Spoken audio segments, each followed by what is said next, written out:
So now I'm going to introduce Jess, the co-producer of this meeting, to introduce Jamie. Thank you, Dan, and welcome everyone. It is my great honor to introduce our guest speaker today, who for many of you likely needs no introduction, but for video archive's sake, I'm going to share a bit more details. So Jamie Angus-Whiteoak is the Emeritus Professor of Audio Technology at Salford University. Her interest in audio started very young, and she's worked in both industry and academia in diverse fields, from integrated optics and acoustics to analog and digital signal processing. Jamie's expertise ranges from valve tube circuits to the applications of esoteric number theory and signal processing. She has pioneered degree-level courses in both music technology and electronic engineering in the UK. Jamie is the inventor of modulated, wideband, and absorbing diffusers, direct processing of super audio CD signals, and one of the first 4-channel digital tape recorders. She has done work on signal processing, analog circuits, and numerous other audio technology topics. She's been active in the AES for 30 years and has been papers co-chair for previous conventions, as well as a judge for the student project and MATLAB competitions. Jamie has been awarded an AES Fellowship, the IOA Peter Barnett Memorial Award, and the AES Silver Medal Award for her contributions to audio and acoustics. She has also been awarded the AES Gold Medal Award in Helsinki in 2023 for extraordinary contributions as an innovator and inventor in the field's audio science, acoustics, and signal processing. For relaxation, she likes playing drums and dancing, but not at the same time. It is my great pleasure to welcome Jamie Angus-Whiteoak. Hello, everyone. Thank you for your patience. I always find it difficult following that introduction. I was musing on what it was, the essence of being a lecturer was, and I decided the nearest career is stand-up comic. I do actually I'm more comfortable if there is heckling from the floor. So do please feel free to ask questions. I know a couple of you don't have working microphones. So if you've got a question, if you drop it in the chat, I think either Jess or Dan will pick it up and let me know what the question is. So without further ado, I'm going to try and start at the beginning here. I'm not sure how complete it will be in the end, but let's just get this. So just a quick introduction. So, I mean, these days, most of our audio processing happens in the digital domain, but there still are places where we need low noise audio analog circuits, and they're usually right at the beginning of the digital chain in microphones, magnetic pickup cartridges, and tape heads. And they all produce really quite small analog signals. So we've got to amplify prior to digital conversion. Also, although less noticeable, we need wide dynamic range circuits at the outputs of these systems for our D2A converters. And those dynamic ranges are often challenging and in most cases beyond the ability of any form of electronics actually working at room temperature. So what I want to do in this tutorial is sort of provide an introduction to noise in audio circuits, and in particular take account of reactive transducers. So if you look at most of the textbooks, they're for communications people, and they always assume everything's resistive. Actually, most of our transducers are not resistive. So hopefully by the end of this, you'll have a framework for analyzing noise and thinking about designing for it in op-amp transistor, FET, MOSFET, and valve and tube circuits. And I'll talk about each of those devices as we go along. Okay, the tutorial's not going to be in 2 parts at the moment anymore, but do please feel free to ask questions as we go along. If you are able to raise your hand or on video, it'll pop up and I'll be able to notice and I can ask you directly what the question is. And hopefully there'll be breaks for Q&A sessions. We'll try and arrange that. But please, I think it's quite important that we ask questions as you go along. Otherwise, get to the end and you think, now, what was that question I wanted to ask half an hour or an hour ago? Right. So what we're going to look at is what sorts of noise actually occur in analog circuits and devices. And this is the ones that occur internally. I'm not going to worry about external noises. That's a different subject area.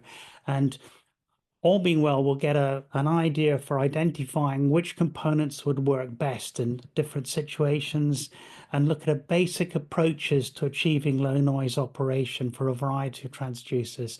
And I'm hoping at the end of it, you'll have a feel. And I've tried to avoid mathematics. I mean, we can get quite mathematical and computational, but I've concentrated the presentation and trying to give you more of a feel of where you would be at rather than doing detailed calculations, although we are going to work through some examples. Right. So just without further ado, let's start off. We don't live at absolute zero. We live at about 300 degrees Kelvin. And at that point, we have vibrating molecules and their vibration is random. As you can see, there's evidenced by Brownian motion. If we watch a pollen moving around in water, we'll see it actually randomly walk. And that provided one of the first evidences that there were things we couldn't see that were vibrating. Now, what vibrating atoms or molecules mean is their electric fields are vibrating as well.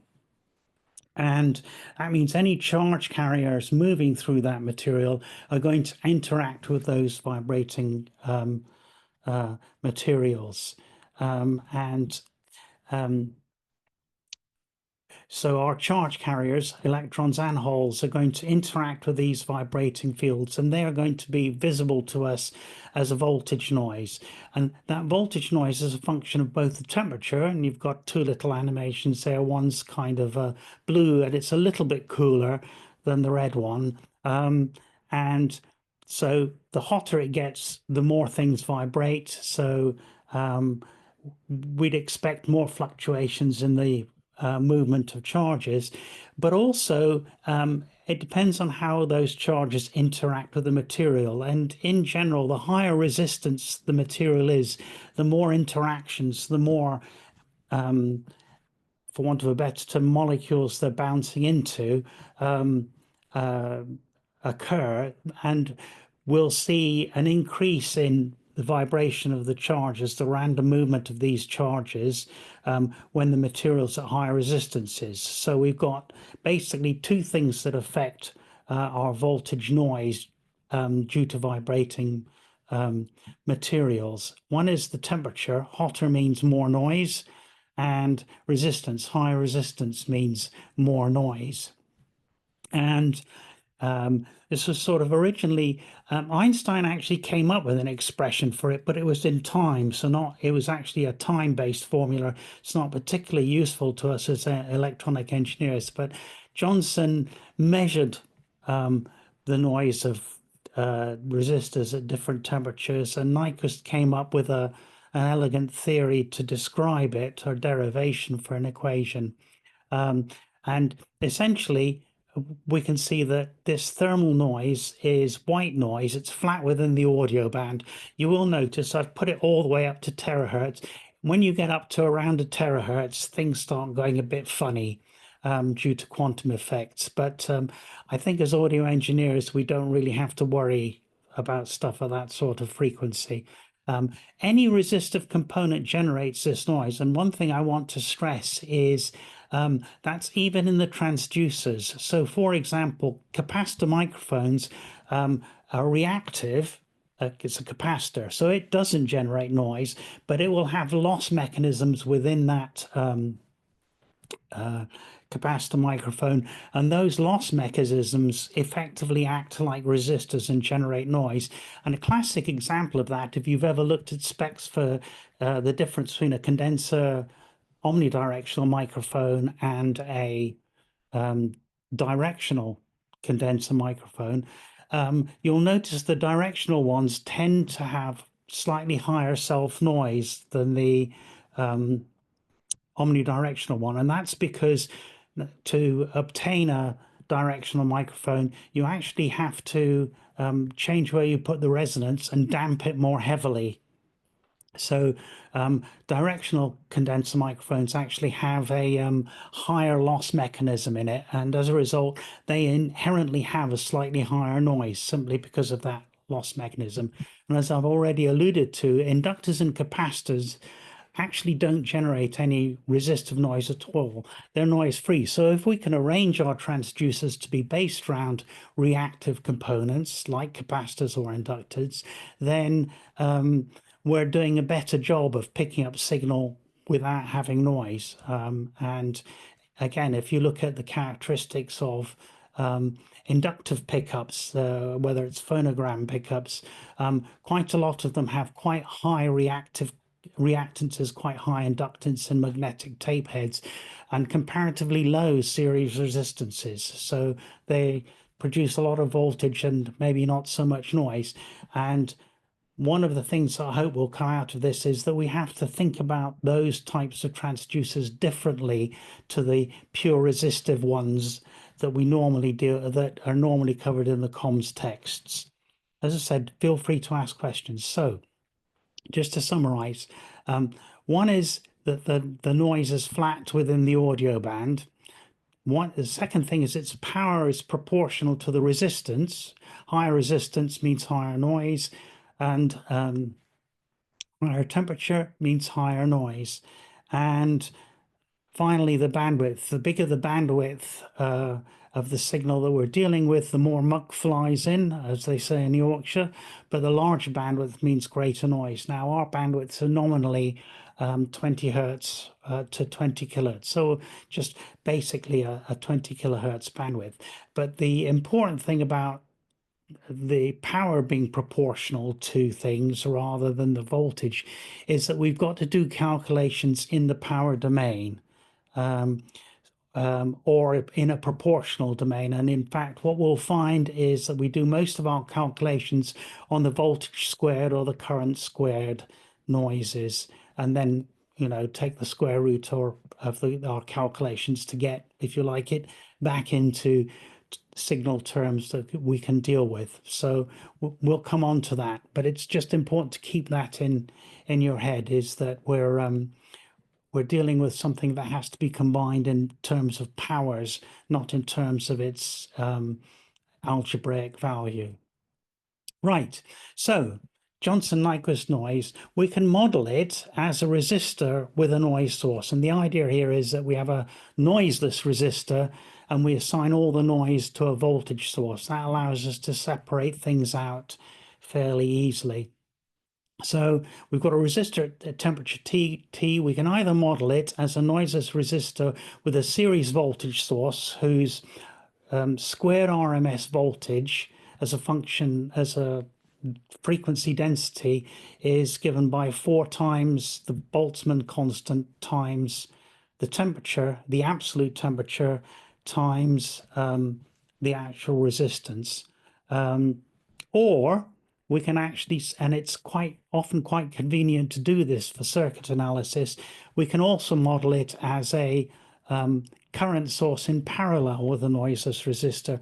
And there we have a noise current, a squared noise current, which is a function of, again, the temperature and Boltzmann's constant, but this time divided by the resistance. So high resistances give us less noise current, even though they give us more noise voltage, simply because you've got to drive that higher voltage through a higher resistor. So delta F is the bandwidth they're dealing with. And for a lot of this talk, I'm going to actually deal with a nominal 1 hertz bandwidth, because it's easier to look at things with a 1 hertz bandwidth. R is the resistance in ohms, and KB is Boltzmann's constant. And I'm very sorry, I actually know that off by heart. I noticed some things in the chat. I don't know if that's questions or not, but do let me know if it is.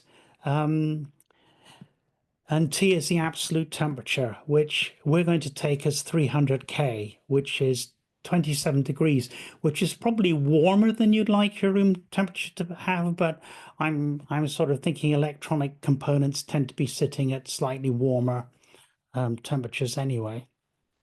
Although in hot summers in America, I think your temperature goes above 27 C. Okay, so let's get some feel for the numbers we're dealing with. So if we look at the noise voltage, which is the square root of the RMS squared, and we do it per root hertz, we can actually come up with a fairly simple equation. Four times the Boltzmann's constant times the absolute temperature, 300 K, comes out as about 0.13. And then we can just simply multiply the square root of R to get an estimate of the nanovolts per root hertz that our resistor is generating. And to put this into some examples, as I said, to get some feel of it, 100 ohms, which is sort of the resistance of a dynamic microphone, we're going to be generating about 1.3 nanovolts per root hertz at room temperature.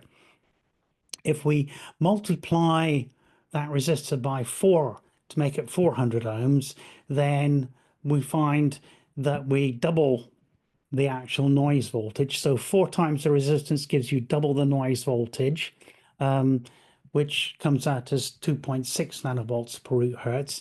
If we go up by a factor of 10, we go up by the noise goes up by the square root of 10. And that's 411 nanovolts.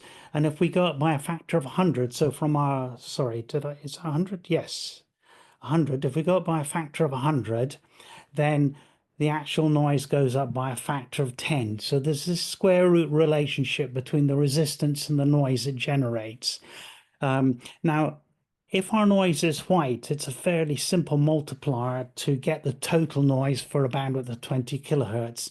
And that's this, you multiply everything by the square root of 20,000, which happens to come out as 141 if we want to convert it to the total noise coming through a 20 kilohertz bandwidth. The reason it's easier to think of it in terms of noise density is quite often we're dealing with systems where we're maybe equalizing for the characteristics of the transducer. So actually we're having different gains at different frequencies, or we want to apply some sort of weighting filter to give us a subjective impression of the noise, in which case we'll be applying maybe an A-weighted filter or something like that to get some sort of subjective impression of the noise. So so I tend to do most of my calculations on the per root hertz domain. So Jamie? that's, yeah. JJ points out in the chat that air also has considerable self-noise, and maybe that implies a question. Does that number get included? It probably does. I mean, it's pretty hard to measure the self noise of a condenser microphone in air without having the temperature on it. And yes, I think there is an effect on that.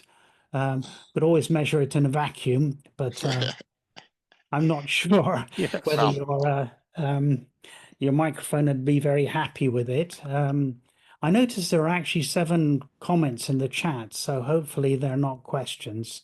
So correct. Thermal noise, we can't get away with it. Anything that's resistive, either loss mechanisms or something like that, will generate noise. And JJ is quite right. The random motion of molecules in the air hitting a diaphragm will also generate noise.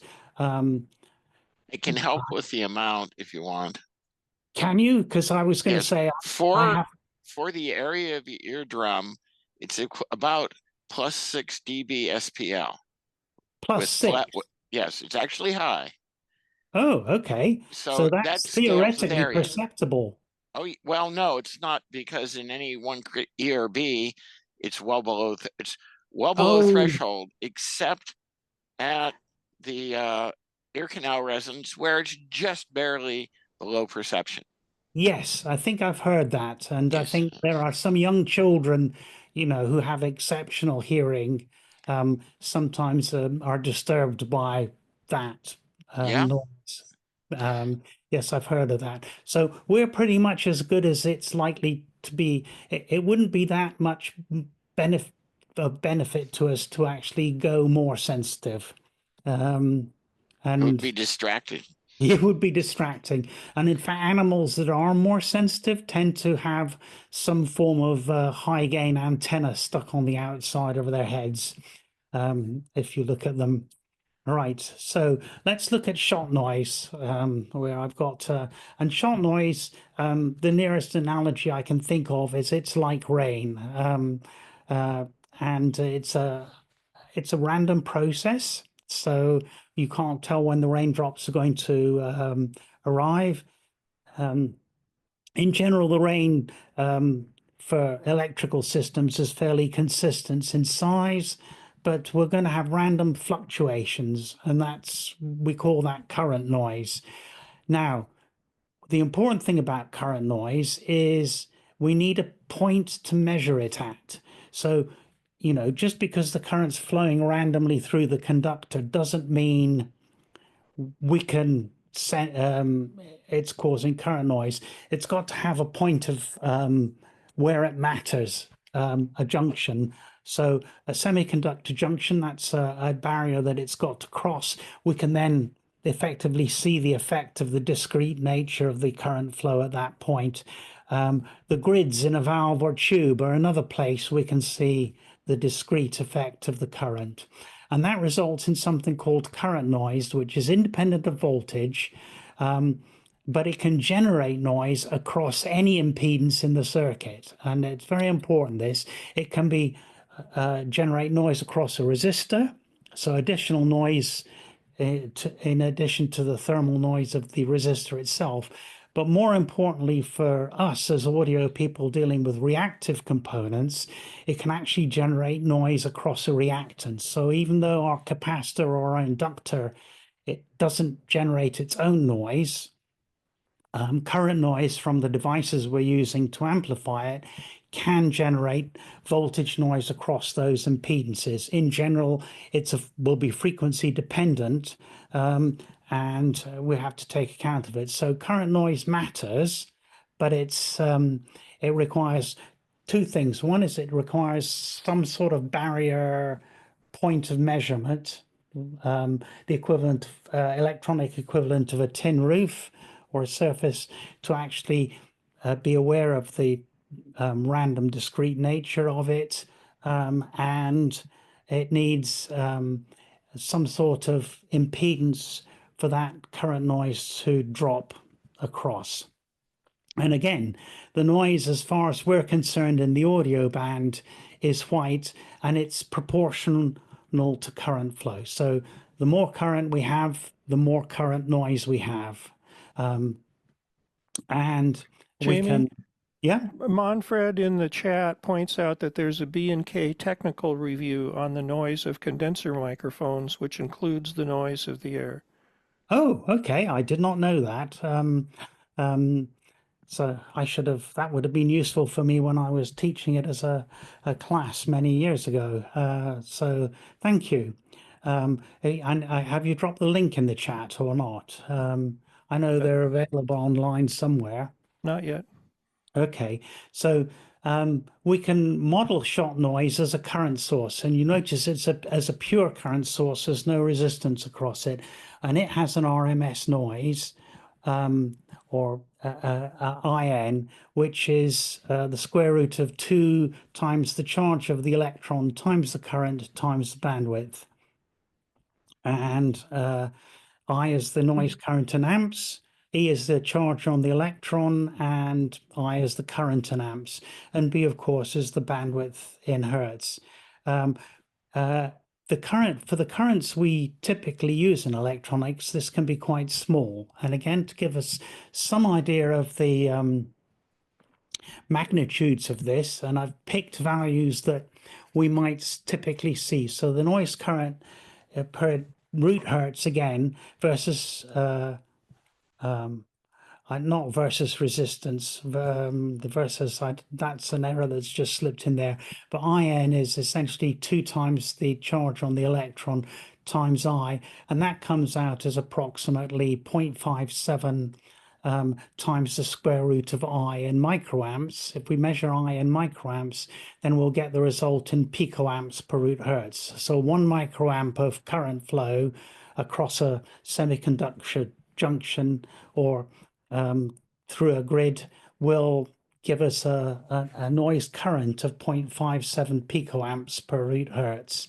And again, it's a square root relationship. So if we go up by a factor of 4, it goes up by a factor of 2 to 1.14. If we go up to 10 microamps, factor of 10, then it goes up by the square root of 10. And we end up with 1.8 picoamps. You can see these noise currents are quite small, but it's surprising, even though they're small, they will, as we see later, still have an effect.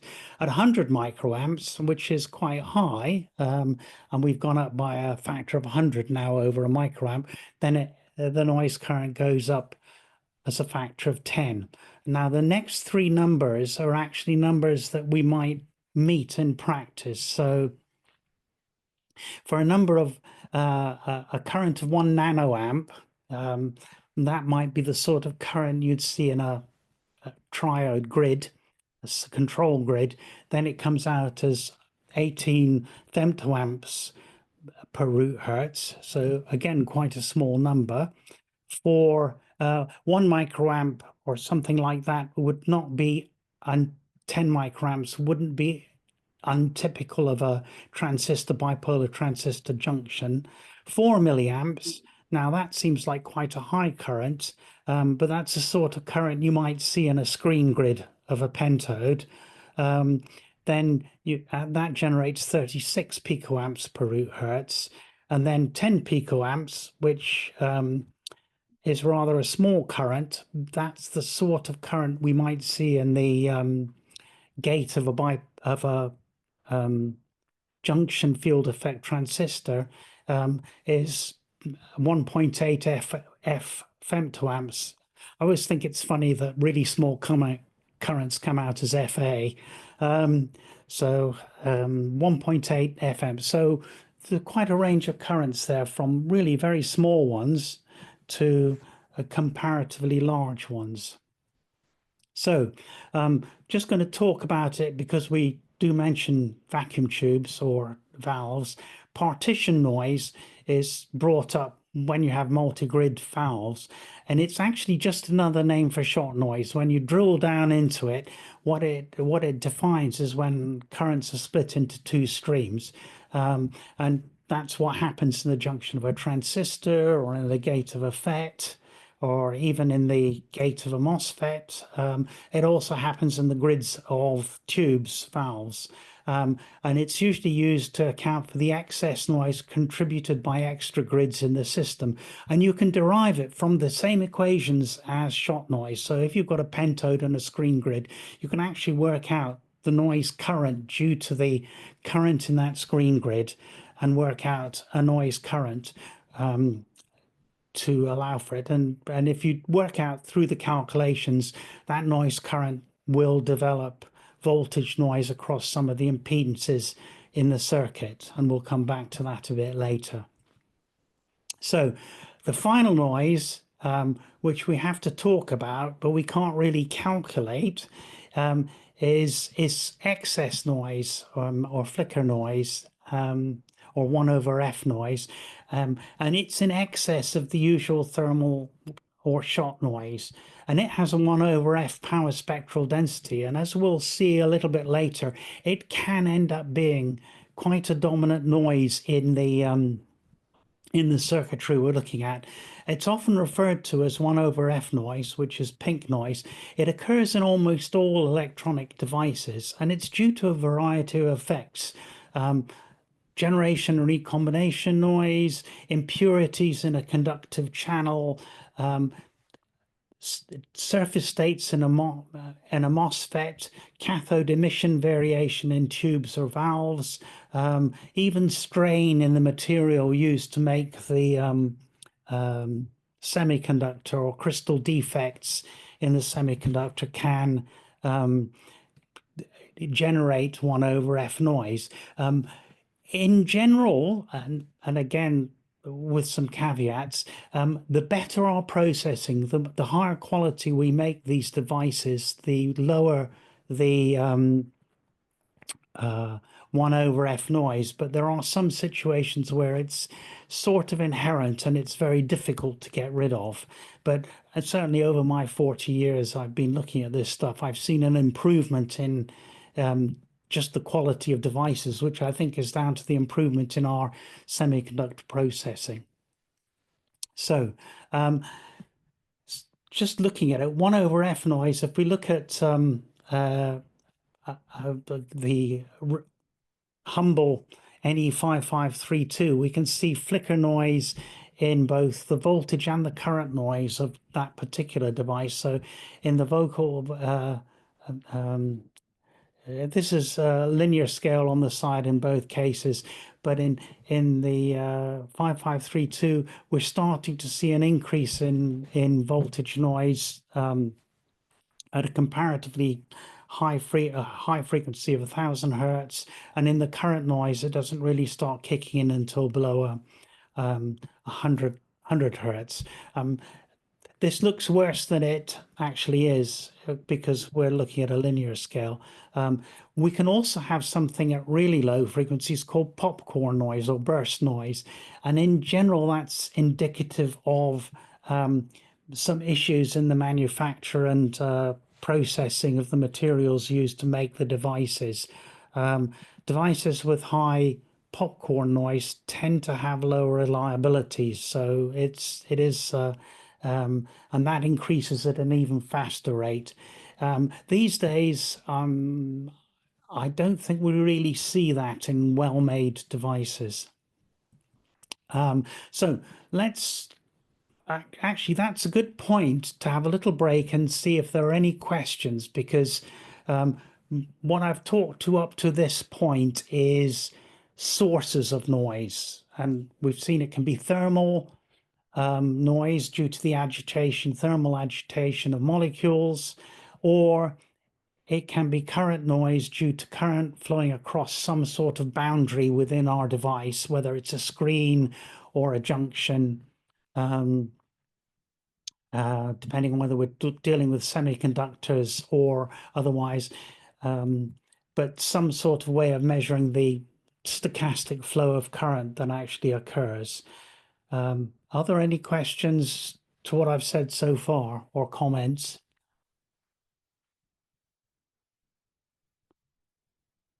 I'll take that. I'll point out that there was a link to that B&K paper. Manfred posted that in the chat. And okay. That if people want to save the chat, you need to actively do that by clicking the 3 dots to the right there of the title, and then do save chat. And I think you have to do it every time something new comes in if you want to keep it. I think doing it now won't save it for later. If you do it for now, it saves it on your computer, but it won't save anything that comes afterwards. Exactly. I always try to save the chat just before the meetings close down. Exactly.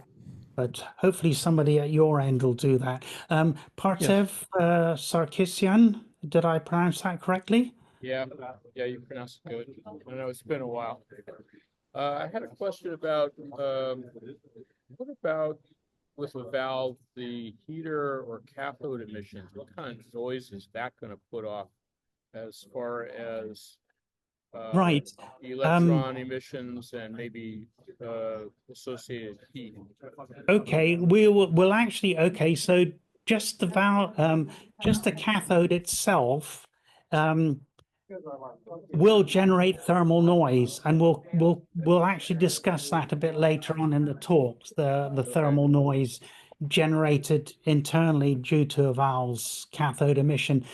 But one of the other things valves do is Artav, can you mute your microphone, please? There's chatter in the background. Thank you. yeah, is variations in cathode. At least that's what people think it is. Valves, again, as we'll see a little bit later, do have or can have significant 1/F noise, and it's thought the mechanism for that is variations, if you like, micro variations in the emission of electrons from the surface of the cathode. There's two things going on in the cathode. Yes, it's hot and it will generate noise, and we'll talk about that later, but also little variations can happen that seem to have a 1/F and increase the 1/F noise. Jess, you've got a question as well. Yes, I just wanted to address something else in the chat earlier. I want to make sure everyone can see the PowerPoint presentation. There is a little view button in your top right corner that you could try changing your view, or perhaps there's a button at the top that says Jamie Angus-White's screen. It kind of cuts out, but either way, just want to make sure everybody can see that. Are some people not seeing the actual slides? That's a bit awkward. Yes, maybe they were on their cell phone or something. All So, right. You can, you can set the view so you don't see the video participants at all and close them down. You know, if you're on a small screen, that probably helps. So just reach out if you're still having any issues, but you should be seeing it. Thank you. Okay. Any more questions, or shall I go on to modeling noise in active electronic devices? Right. I noticed there are 13 odd comments so far. Right. So it's good to keep things simple, and the simplest way of modeling pretty much any amplifying device is to treat it as a noiseless amplifier and have it generate, for want of a better term, two sorts of noise. It's how we specify op amps. It's also a way of looking at other active devices as well. And that's that we've got two noise sources. One is the thermal voltage noise generated by the amplifier, which is, we'll call VN, and also the current noise generated by the amplifier, which we'll call IN, and that's generally applicable to any electronic amplifying device you deal with. It's a fairly general model, and it's useful because it's nice and simple and it's consistent. And you can, when we first started looking at valves, they were modeling it sort of from the perspective of the anode, and it got a little bit messy and complicated. Doing it as modeling it on the input as a current noise and a voltage noise is really quite helpful. So how do we use it? So here's our noiseless amplifier with its voltage noise and current noise. So there are several things going on, and we're going to, at the moment, deal with a resistance source. So if we look at this end there, and all being well, people can see my little red dot. If you're a cat, you can pounce on it. If you're not, then don't worry. So we have some sort of source of signal which has its own internal resistance. And it is a resistance. It's a real resistance. So it will actually be generating some voltage noise. And that will represent something like a dynamic microphone capsule is pretty much, especially at lower frequencies, primarily resistive. So you've got a resistive noise source, which is generating some noise.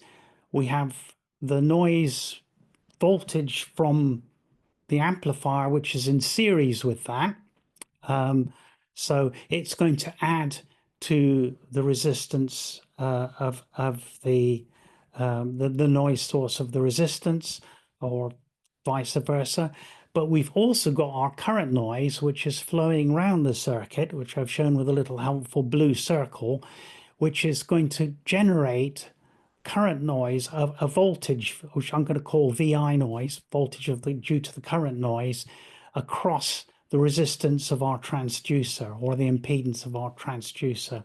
So there's like three things we've got to think about. We've got to think about the voltage noise of the amplifier, the voltage noise of the actual transducer's resistance, and finally the voltage, the noise generated by the current noise flowing through the impedance of our transducer at the input of the amplifier. And if we do that, and I've actually used the numbers for the NE5532 to keep it real, and also because they're quite convenient figures. So we've got a 100 ohm source, which is going to generate about 1.3 nanovolts per root hertz of noise, inherent self noise, and we can't do anything about that. That's fixed by the transducer. We've got our amplifier, which is generating 4 nanovolts per root hertz of voltage noise, which is actually quite a bit bigger than what's being generated by our transducer. So we're probably not going to find that working very good. And finally, the amplifier's got quite a low current noise, 1 picoamp. Now, 1 picoamp actually generates a very small voltage across 100 ohms. It only generates 100 picovolts across 100 ohms, so 0.1 and 1 nanovolt root hertz. So we've got 3 voltage noises being generated in this circuit. We've got the noise from the transducer, 1.3 nanovolts per root hertz. We've got the voltage noise of the amplifier, 4 nanovolts per root hertz, and we've got the voltage generated by the current noise flowing through our transducer impedance, which in this case turns out to be 0.1 nanovolts per root hertz. Now we've got to combine those things together, and remember what I said at the beginning, this is very important. We've got to square them before we combine them. So our total noise is each of these 3 individual noises, the noise from the transducer, the sensor, the source, the noise of the amplifier, voltage noise of the amplifier, and the voltage noise generated by the noise current flowing through the input resistance have all got to be squared and combined together. Now, if we do those combinations, it's 1.3 nanovolts squared, 4 nanovolts per root hertz squared, and 0.1 nanovolts per root hertz squared, we get a total noise voltage per root hertz of 4.21 nanovolts per root hertz. Now, that's quite a lot of noise given our transducer was only generating 1.3 nanovolts. And if we ratio the, if you like, the total noise to the noise of the transducer, we find that we're about 10 and a bit dBs worse off at the end of our amplifier. So this is not a good circuit. This is not a good idea to use an NE5532 to directly amplify a dynamic microphone. And if anybody has ever done it, which I have, I can tell you it sucks. So it's not good at all. So I'm going to do a brief sidebar here because adding squares together is not something that you intuitively get a feel for.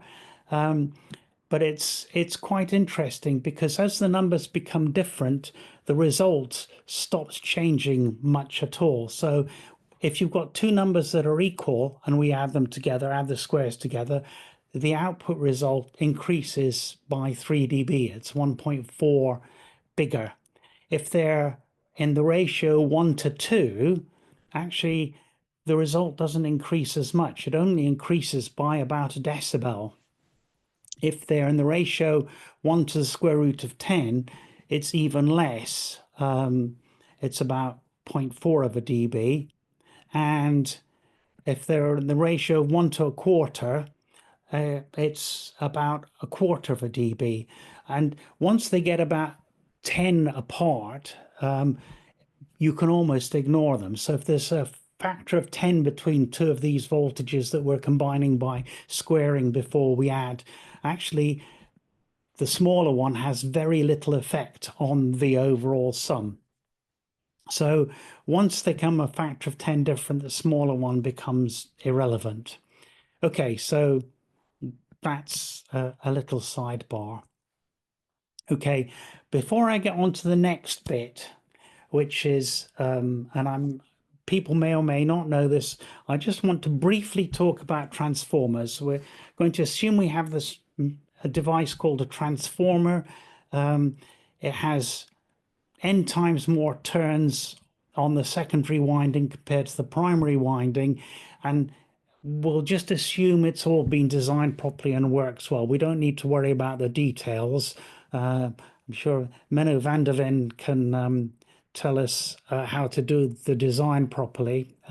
But the important thing to note is if there's a 1:n ratio of turns between the primary and the secondary, the voltage at the secondary is multiplied up by a factor of n, but the current at the secondary is reduced by a factor of n. So we get 1/n of the current in the secondary, we get n times the voltage in the secondary, and because of that, when you do the V over I calculation, we find the impedance of the secondary actually goes up as the square of the turns ratio. So if we had a turns ratio of 1:10, we'd find that the secondary voltage would be 10 times the primary voltage.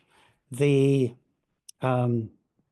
secondary current would be 1/10 the primary current, but the impedance in the secondary would be 100 times the impedance of the primary.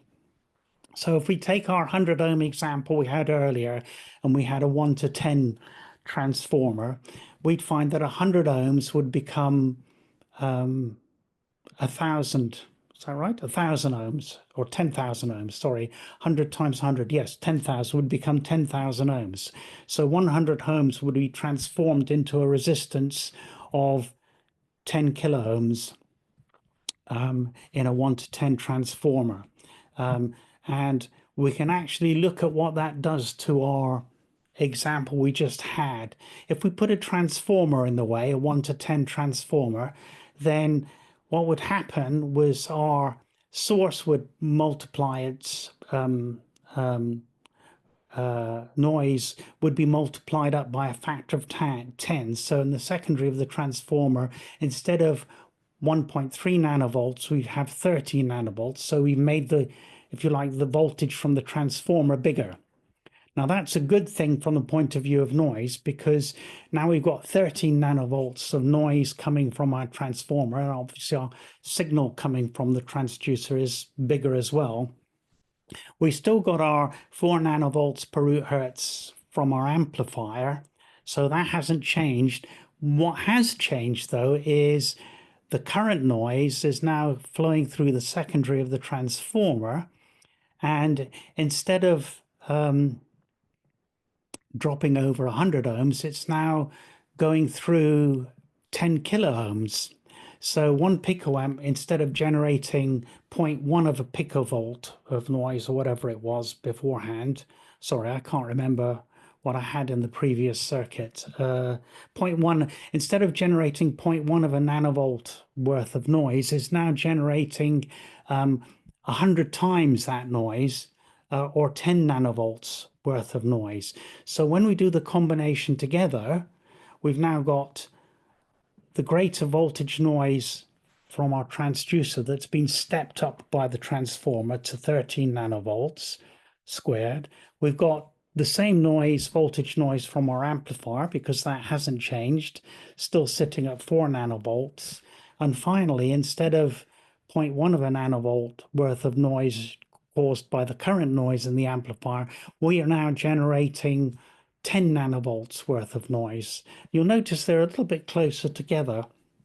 And when we work through the sums for that, we find that we've got 16.9 nanovolts of total noise at the input to the amplifier. Now, if we compare that to the 13 nanovolts of noise we're getting from our transducer, it's only about 2.28 dBs worse off than it was just from the transformer by itself. So we've made an improvement. Things have got better. So Jamie? yeah. There's a John. hand there, but earlier Yes. there was a discussion between Jonathan and Partev about the resistance of the trace making a contribution. I didn't quite follow what that was about. Maybe they can clarify. Yeah, okay. I noticed John's got his hand up. What did we mean? Shall we take John's question first, and then I'll come back to the Sure. discussion? Sure. Just pointing out that this seems to assume a perfect transformer with zero Yes. winding resistance, Yes, which of of course is course. not actually going to be what you're going to get. No, So that's there's no also doubt true. that there's a considerable advantage to using the transformer, but it won't Yeah. be quite as much as you calculated It there. won't be quite as much as I calculated, but obviously this is one of those things where you're trying to keep it simple for the purpose of the calculation. I could argue that a well-designed transformer, there will be a resistance, so there will be some and the winding that's going to have the most, there'll be a resistance in the primary, which will add to the effective resistance of the source. But again, in a well-designed transformer, that's likely to be small compared to the source if it's been designed properly. But if it's more than about a tenth, it's probably not going to have a significant effect. I agree. I mean, if the winding resistance was 100 ohms and we had a 100 ohm source, we'd be 3 dBs worse off. And likewise in the secondary, which is where we're more likely to see more resistance, again, you would hope they would design it reasonably well so that the series resistance was a small proportion of the effective transformed resistance of the source. But I agree with you in principle. If you're wanting to calculate it absolutely accurately, you need to take account of the winding resistances and stuff like that. Right, and sometimes I do see noise figures quoted on transformer data sheets. Right. I'm not quite sure what they would mean exactly. Well, I assume that would be calculated. It would have to be for a given source impedance that it's Yeah, adding. it would be for the Transformer is adding. So nominal source impedance yeah, transformer. I mean, yes. So, for example, if the transformer had a primary winding resistance of 100 ohms and it was being fed by a 100 ohm source, it would have a noise figure of 3 dBs, which probably isn't what you want from the transformer. But I mean, I'm assuming these noise specs are actually probably a lot better than that, as in. Yeah, usually somewhere between 1 and 2 dB from memory. Yeah. There's also, we haven't really discussed overload and other things. One of the disadvantages of stepping the voltage up by a factor of 10 is your signal is now 10 times bigger, which means the circuitry has to handle something that's 10 times bigger when it's at its maximum value. So, yeah. But I mean, in terms of the principle, I mean, I agree with you, John. I mean, to do it properly, you actually do have to add in the effect of the resistances of the windings on the transformer, which will be finite. But all being well, if the transformer is designed well, will be small. One would hope. Now, the comment about trace things in the chat, which I didn't see. Yes, Partiv was asking, how much does the circuit board trace play into source noise? That depends. Right. All being well, the trace resistance should be small. And again, this is a matter of design by keeping them short, etc. They're likely to not represent a significant resistance in terms of extra noise. But if they have resistance, they will generate noise. And, you know, I'm thinking if one's dealing with really low impedance transducers, so a moving coil mic cartridge, or a ribbon where you've got impedances that are in ohms, then it could be a problem. It could be an issue. Although again, that would be something that you would want to design for. So, you know, you wouldn't use thin traces, you wouldn't use long traces. You try and keep everything compact and bigger. On integrated circuits, interesting enough, it's the resistance of connecting wires internal to the circuitry once you're down at the 2 or 3 micron level is actually gets significant. So it's not and that's not so much for noise as for resistance and charging capacitors for timing. But yes, it can matter, but all being well, you would design out of it. Right. Any more questions while we think about this? Because this is a fairly detailed example. So, interesting.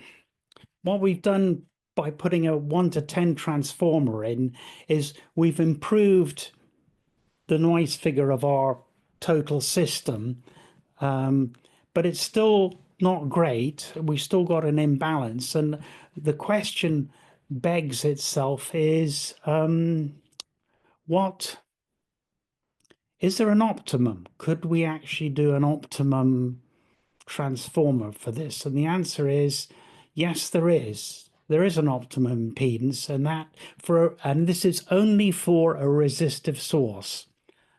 For a resistive source, this is what the comms text will tell you, there is an optimum, if you like, combination of voltage, noise and current noise that gives you the best possible noise figure.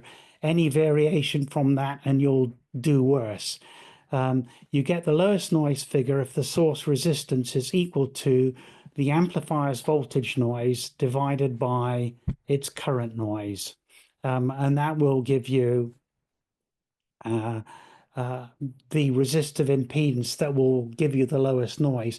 Now, that doesn't mean you should add resistance to it to make it up to it. That will just make things worse. But if you have a resistive source, then you know, if you can hit that sweet spot, you can add the least amount of noise to your signal. And that can be done by choosing the appropriate turns ratio for the transformer.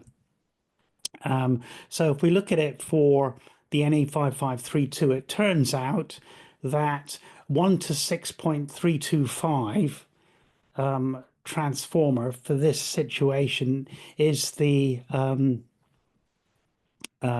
ratio that gives us the best result, because for the NE5532, it's going to give us our lowest added noise if it sees a resistive source of 4 kiloohms. And that means we want to transform 100 ohms up to 4 kiloohms, which we can do with a 1.63, where you take the square root of 4 of the ratio. It's a 40 to 1 transformer ratio. Square root of 40 is 1.6325 or thereabouts. Now, if we do our calculation again, we've now got 6.32 times 1.3 nanovolts, or 8.22 nanovolts worth of noise coming from the transducer. We've got our 4 nanovolts per root hertz of noise that our amplifier is generating inherently.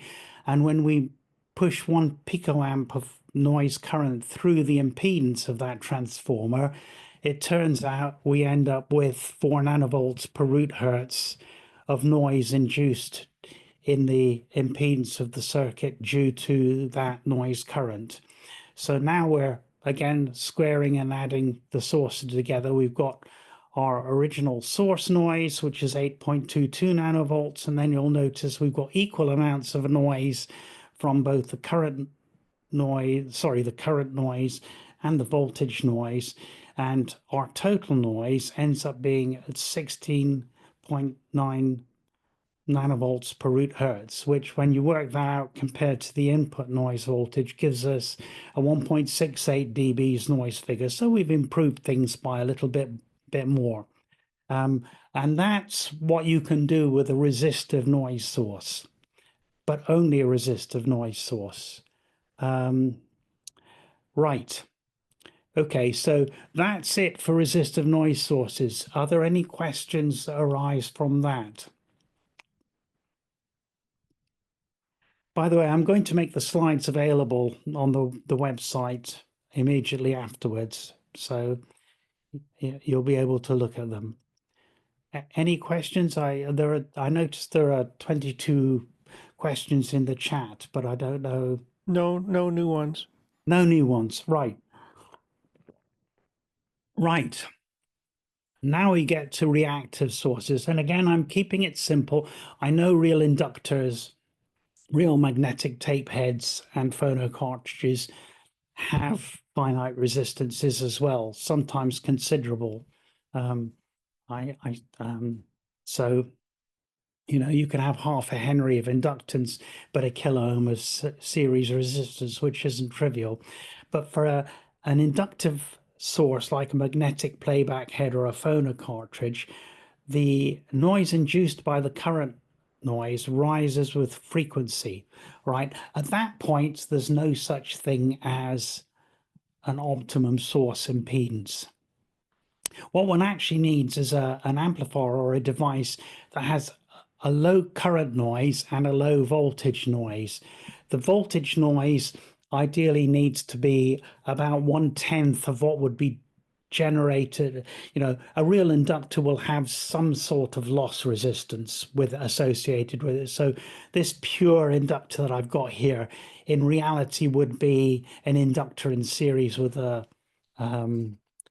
resistor. Actually, in reality, would also have a capacitor in parallel with it, would probably have some sort of resonance, but we are trying to keep things simple here.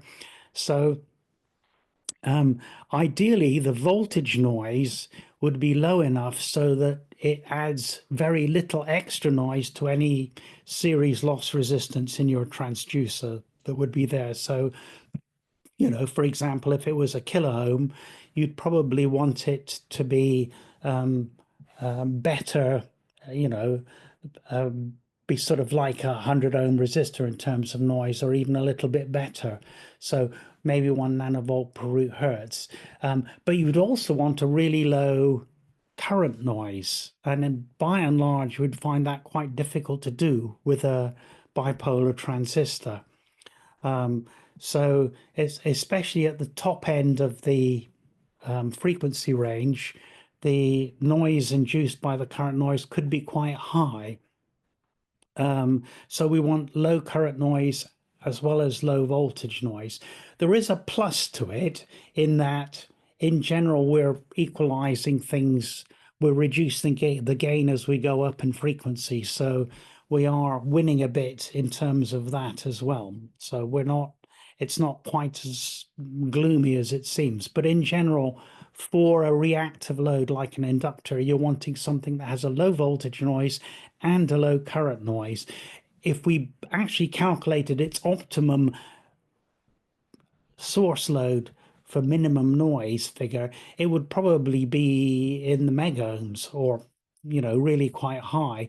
But we're not interested in that. We're interested in generating the minimum amount of noise due to the current noise at higher frequencies, while degrading the signal at low frequencies by a small amount as possible by having a low voltage noise. So, you know, once we start dealing with reactive sources, bets are off as far as developing an optimum source resistance. Right. A capacitive sensor like a condenser microphone is actually quite interesting. So for a capacitive sensor, the impedance is highest at low frequencies. so for a 30 picofarad capsule, it's actually got an impedance of about 265 megohms at 20 hertz, which is, you know, quite high. And then obviously as we go up in frequency, that impedance falls with frequency. So we need we need an amplifier that has a very, very low current noise. We'd want this to be as low as possible. And again, we'd want the voltage noise to be fairly low as well, because at high frequencies, and this time we don't necessarily have any equalization going on, we'd want the noise added at high frequencies where we're not generating as much noise due to current to be fairly low as well. One of the problems with capacitor microphones, and I have thought about this for some considerable time, and I don't think there's any nice solution of it, is in general you need to have a parallel resistance parallel with the capacitor microphone, because the amplifier, whatever its technology, needs some sort of source of current to make it work. I mean, I had, you know, one could sort of try and imagine switching capacitors to keep it biased and stuff, but they would probably cause more problems than they solved. Unless our bias can be quite high. So, I mean, I've seen 100 megohms used, and that actually generates quite, the actual noise of this bias resistor starts becoming significant, often more significant than the current noise of the amplifier itself. I've seen 10 gigohm resistors for our bias, and the higher you make our bias, the less current noise will be flowing through this capacitor to damage his responses. And again, this is in contrast to what people say in communications tests, where they say the noise power is constant. Yes, the noise power is constant, but its frequency response varies. So you're actually wanting to make sure that the noise voltage induced over the capacitor is as low as possible. And for that, you need to make R bias as high as possible. And there's a physical limit to that. You know, at some point, you'll want an impedance that's actually greater than the impedance of air at a reasonable humidity. Actually, I think most condenser microphone amplifiers are potted to avoid humid air. And it's quite hard. You know, once you start getting into the 10 to 100 gigohm range, then you know, what's one of those things? You know, it's about two wires that far apart. So the same sort of deal, because it's reactive, there isn't an optimum source impedance. What you're wanting is a very low current noise, and then, you know, because you're dealing with an active device, as high a bias resistor as possible. Okay, that's about it for reactive sources. I suppose the real point for reactive sources I wanted to get across was that the concept of optimum source resistance goes out the window once you start dealing with reactive transducers, and you have to actually treat each case individually, but in general you're looking for devices or amplifiers that have very low current noise and comparatively low voltage noise at the same time, and although, you know, their optimum resistances may be some strange value, that's not what you're looking at. You're needing the low current noise because of the size of the impedance at one end of the frequency range or the other. Right, so does every stage have to be low noise? You know, you've got your amplifier system. Do I have to design every single stage in my amplifier to be super low noise? The answer is no.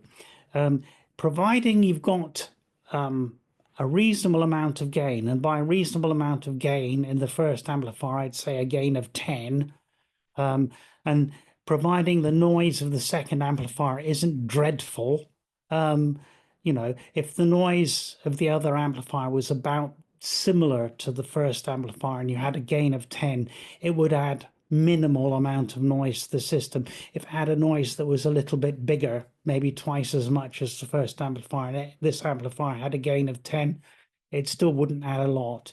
You know, if this amplifier had a gain of 100, then you could pretty much not worry about the noise of the second stage. So in general, in terms of focusing design effort, it's the first active device in the amplifier that needs to be the lowest noise and that you get it right.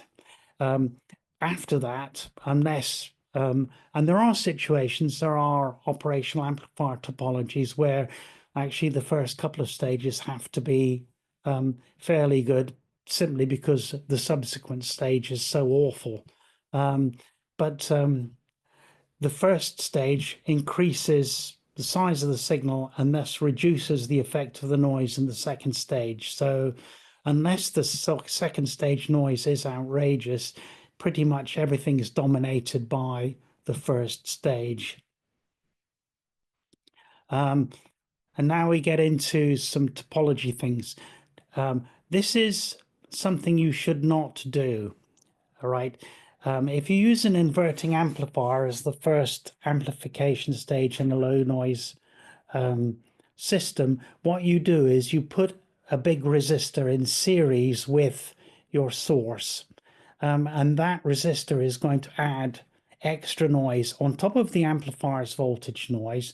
You're going to add this resistance noise. And I mean, to put it in context, for a record player, phonograph cartridge, moving magnet phono cartridge, which typically wants to see 47 kilo ohms of impedance to load it properly. Using this topology will change the signal to noise ratio from around, will degrade it to about 50 odd dBs signal to noise ratio. And again, I know this because I've done it. I've actually had an amplifier that's used that topology as the first stage, and it wasn't good. Because putting resistance in series, you're basically adding noise to your system. So the only exception to that is if your transducer is actually the input resistor to this amplifier, so-called transimpedance arrangement, then yeah, it's probably, you can't really get around it. So photodiodes, for example, often the photodiode forms this component. So if you like, the sensor is the input resistance, then it's part of the transduction system. Or in the case of, I've seen some analog to digital converters where RN is specified. I think there's a Texas Instruments one where they want it down at 50 ohms or something like that. It's really rather small. Then I've seen that done as well, although I still don't think it's a great thing to do, but you know, it's there. It's because of the limitations of the circuitry, so they had no choice. They had to do it that way. Non-inverting amplifier. Two things. Now you've got resistances in the feedback. These are going to generate noise, which I've shown there, but the noise they generate is going to be effectively the parallel combination of those two resistors. Now, in general, if your amplifier's got a reasonable gain, RG is quite small naturally, even if RF's a bit bigger. So the parallel combination is quite small, but again, it's something to watch out for. You need to make sure that the parallel combination of those resistors is probably at least 10 or so more times smaller than the effective resistance of the source that's driving it. What you want to make sure is that these are not generating significant noise voltage. The other thing I realized I hadn't put in on this is, again, there will be a resistor at least one resistor from V into ground to provide bias current for the other input to the op amp.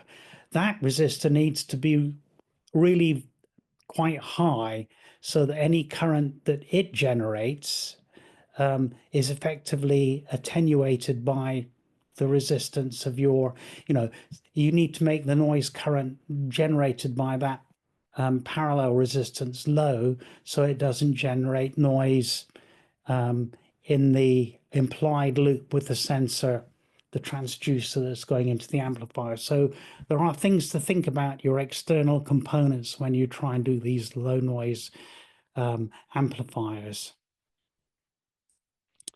Right.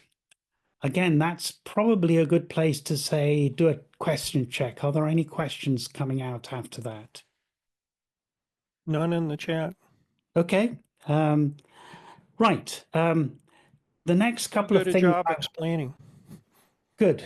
I'm glad that has worked out because this is my first run through of doing this. So it's always, hard to know what things. Now, there are a couple of situations which are important to be aware of where you've got an innocuous circuit that is actually doing something quite horrible to the signal.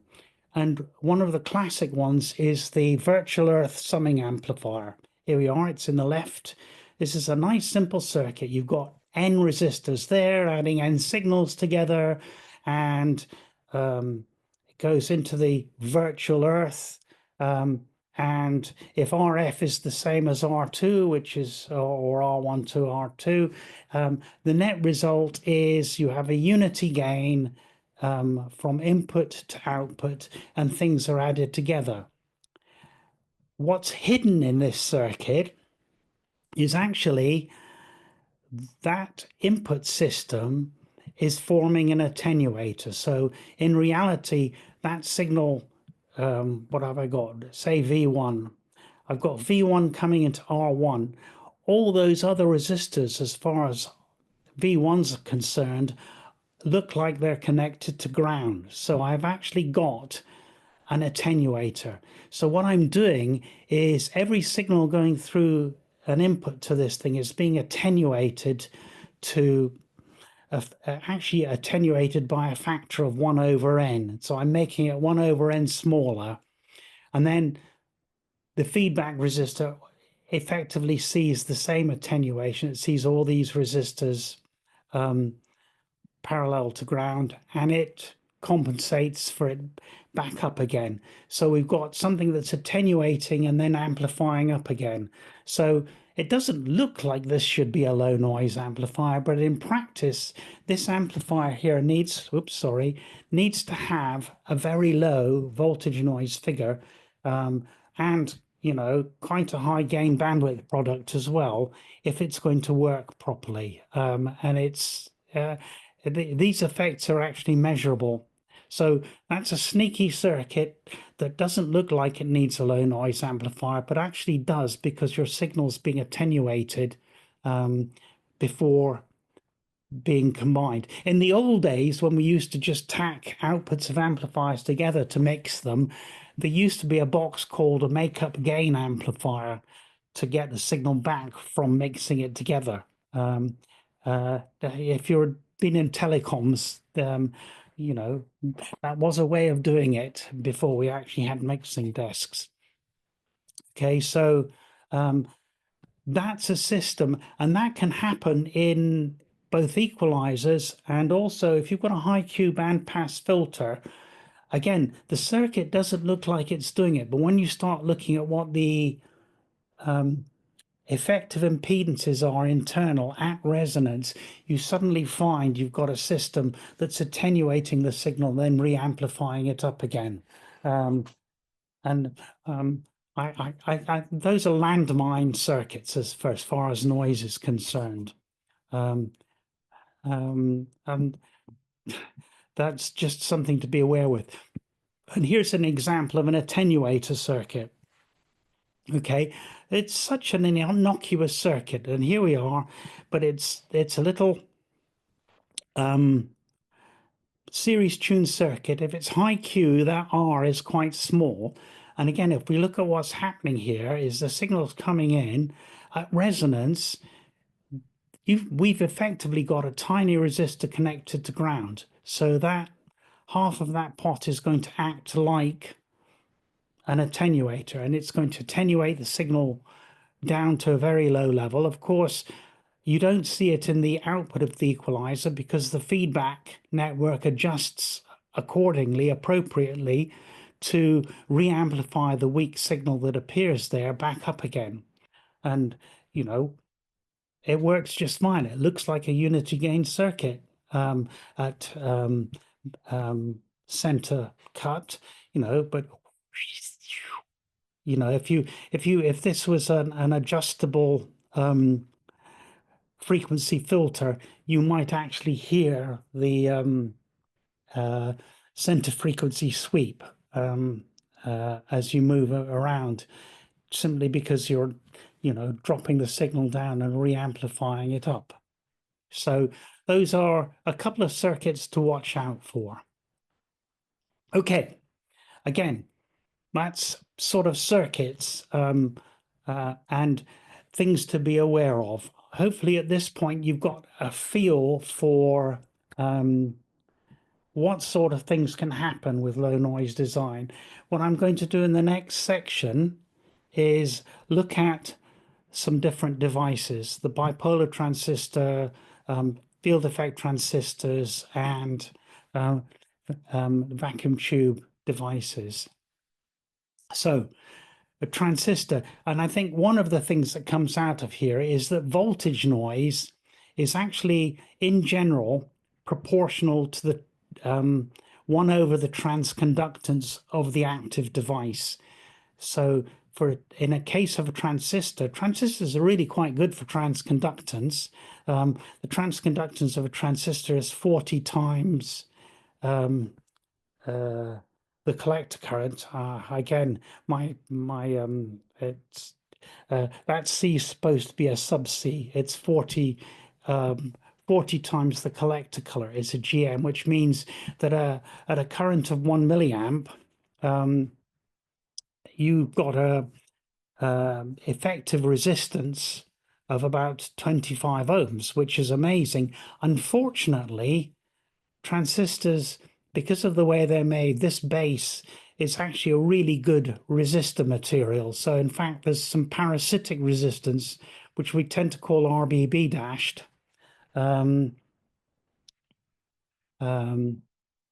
which again,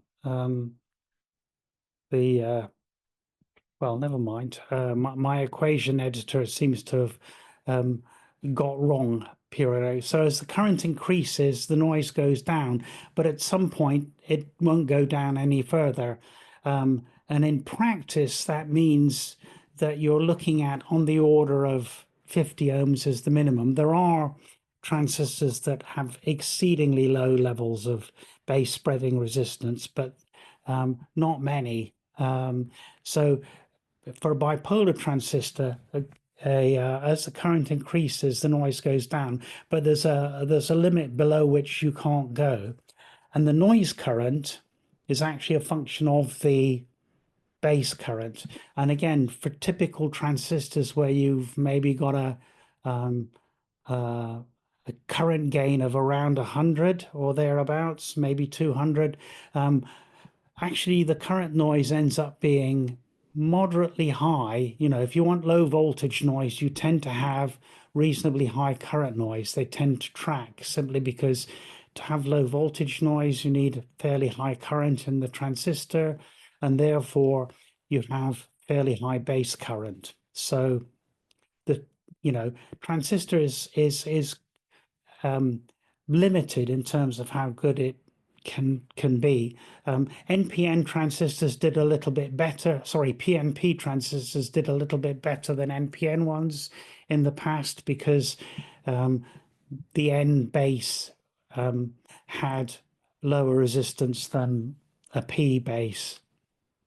And if we look at a bipolar transistor, then there are two things. One is that the voltage noise can be quite low, but you can see there we're looking at nanovolts per root hertz. Um, you know, they're sitting up at 9, 8. This is 8 in this question.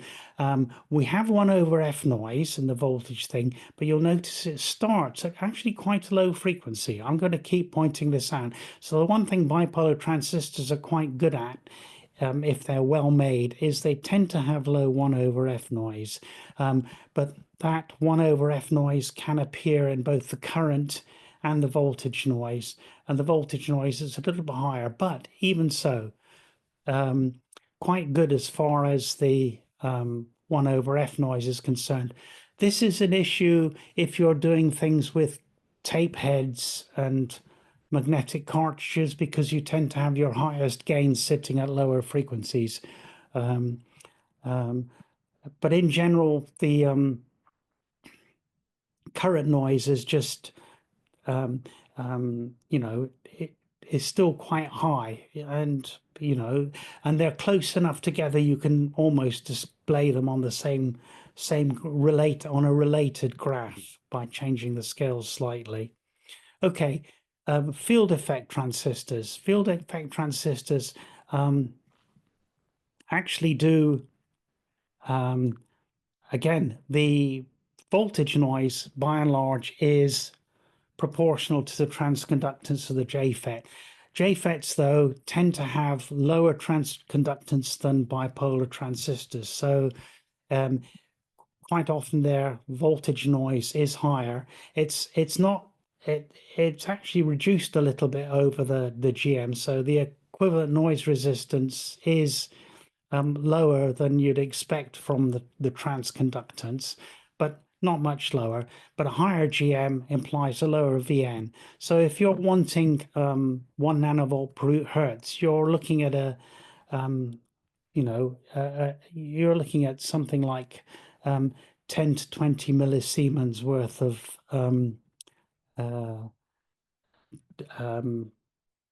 transconductance. The current noise, on the other hand, for a JFET can be really quite low, because it's a reversed, instead of being a forward conducting diode like in a transistor, which has a fairly high current, it's actually a reversed biased diode. And so the current is only the leakage current of that diode, and it tends to be white with no 1 over F noise. So that's quite a good thing. And you can see here, this is an example of a very good FET, one of the lower noise FETs available. And you can see there that depending on the, at a higher current, at lower currents, 0.1 of a milliamp, the voltage noise is at about 2 nanovolts per hertz. But as you increase the current, it gets lower. But you'll also notice that the 1 over F noise, instead of starting at 10 hertz, is now starting, up, getting towards 100 hertz in the sort of middle of the range. So it's got worse 1 over F noise. And that's, so bipolars tend to be the best in terms of 1 over F noise. Junction FETs, not as good, but still fairly good. If we get to CMOS, on the other hand, or MOS transistors, then the conductance, the voltage noise is very similar to that of a junction FET, but they have much higher 1 over F noise. And I direct you to this line here. This thing is starting to have 1 over F noise in between 1 and 10 kilohertz. Right, it's not a particularly good MOS transistor, but that is a problem. And the reason for that is because you've got a flat surface with an oxide on it, and with the best will in the world, and there isn't really any solution to this. You've got a surface, and the bonds, all our theories assume infinite crystals. Well, somebody just stopped the crystal, and all the atoms in the crystal have their bonds saying, what do we do now? And I mean, they'll make connections with their nearest neighbors, but they're a little bit mobile and they tend to twinkle around a bit. And that's one of the things that causes 1/f noise and the voltage noise. Even wackier is the current noise. Real MOSFETs have leakage, so there is current noise in a MOSFET. You'd have thought it's a capacitor, there wouldn't be, but the oxide is so thin in a MOSFET, there is leakage current across the oxide, so there will be a finite amount of current noise. But even more intriguingly, there's also capacitive noise, and there's coupling from noise mechanisms in the channel to the gate due to the capacitance, which rises with frequency. So, you know, again, this is not a MOSFET I would use in an audio circuit, because it's starting to increase its current noise at 1/f squared because of induced gate current noise. So MOSFETs are not such great devices. And this is an issue for us, as we'll see a little bit later. Tubes, on the other hand, and valves. This is the only one I could find some actual voltage noise for. Again, the noise resistance, and this is where we get to the hot cathode thing. So the noise resistance for a tube, a variety of numbers, but basically comes out at around 3 divided by the transconductance. So again, it's proportional to 1 over the transconductance. And you'll notice FETs was 0.67. So the tube is sitting at 3.06. That's a lot more noise. And that's because the cathode is sitting at 1,000 degrees or thereabouts centigrade. So about 1300 Kelvin. So it's at a higher temperature. It is going to be generating more thermal noise. And that's where the thermal noise of our hot cathode appears in this multiplying factor to the GM. So yes, for a given GM, a tube valve or a valve will generate more voltage noise because of the cathode being at a higher temperature.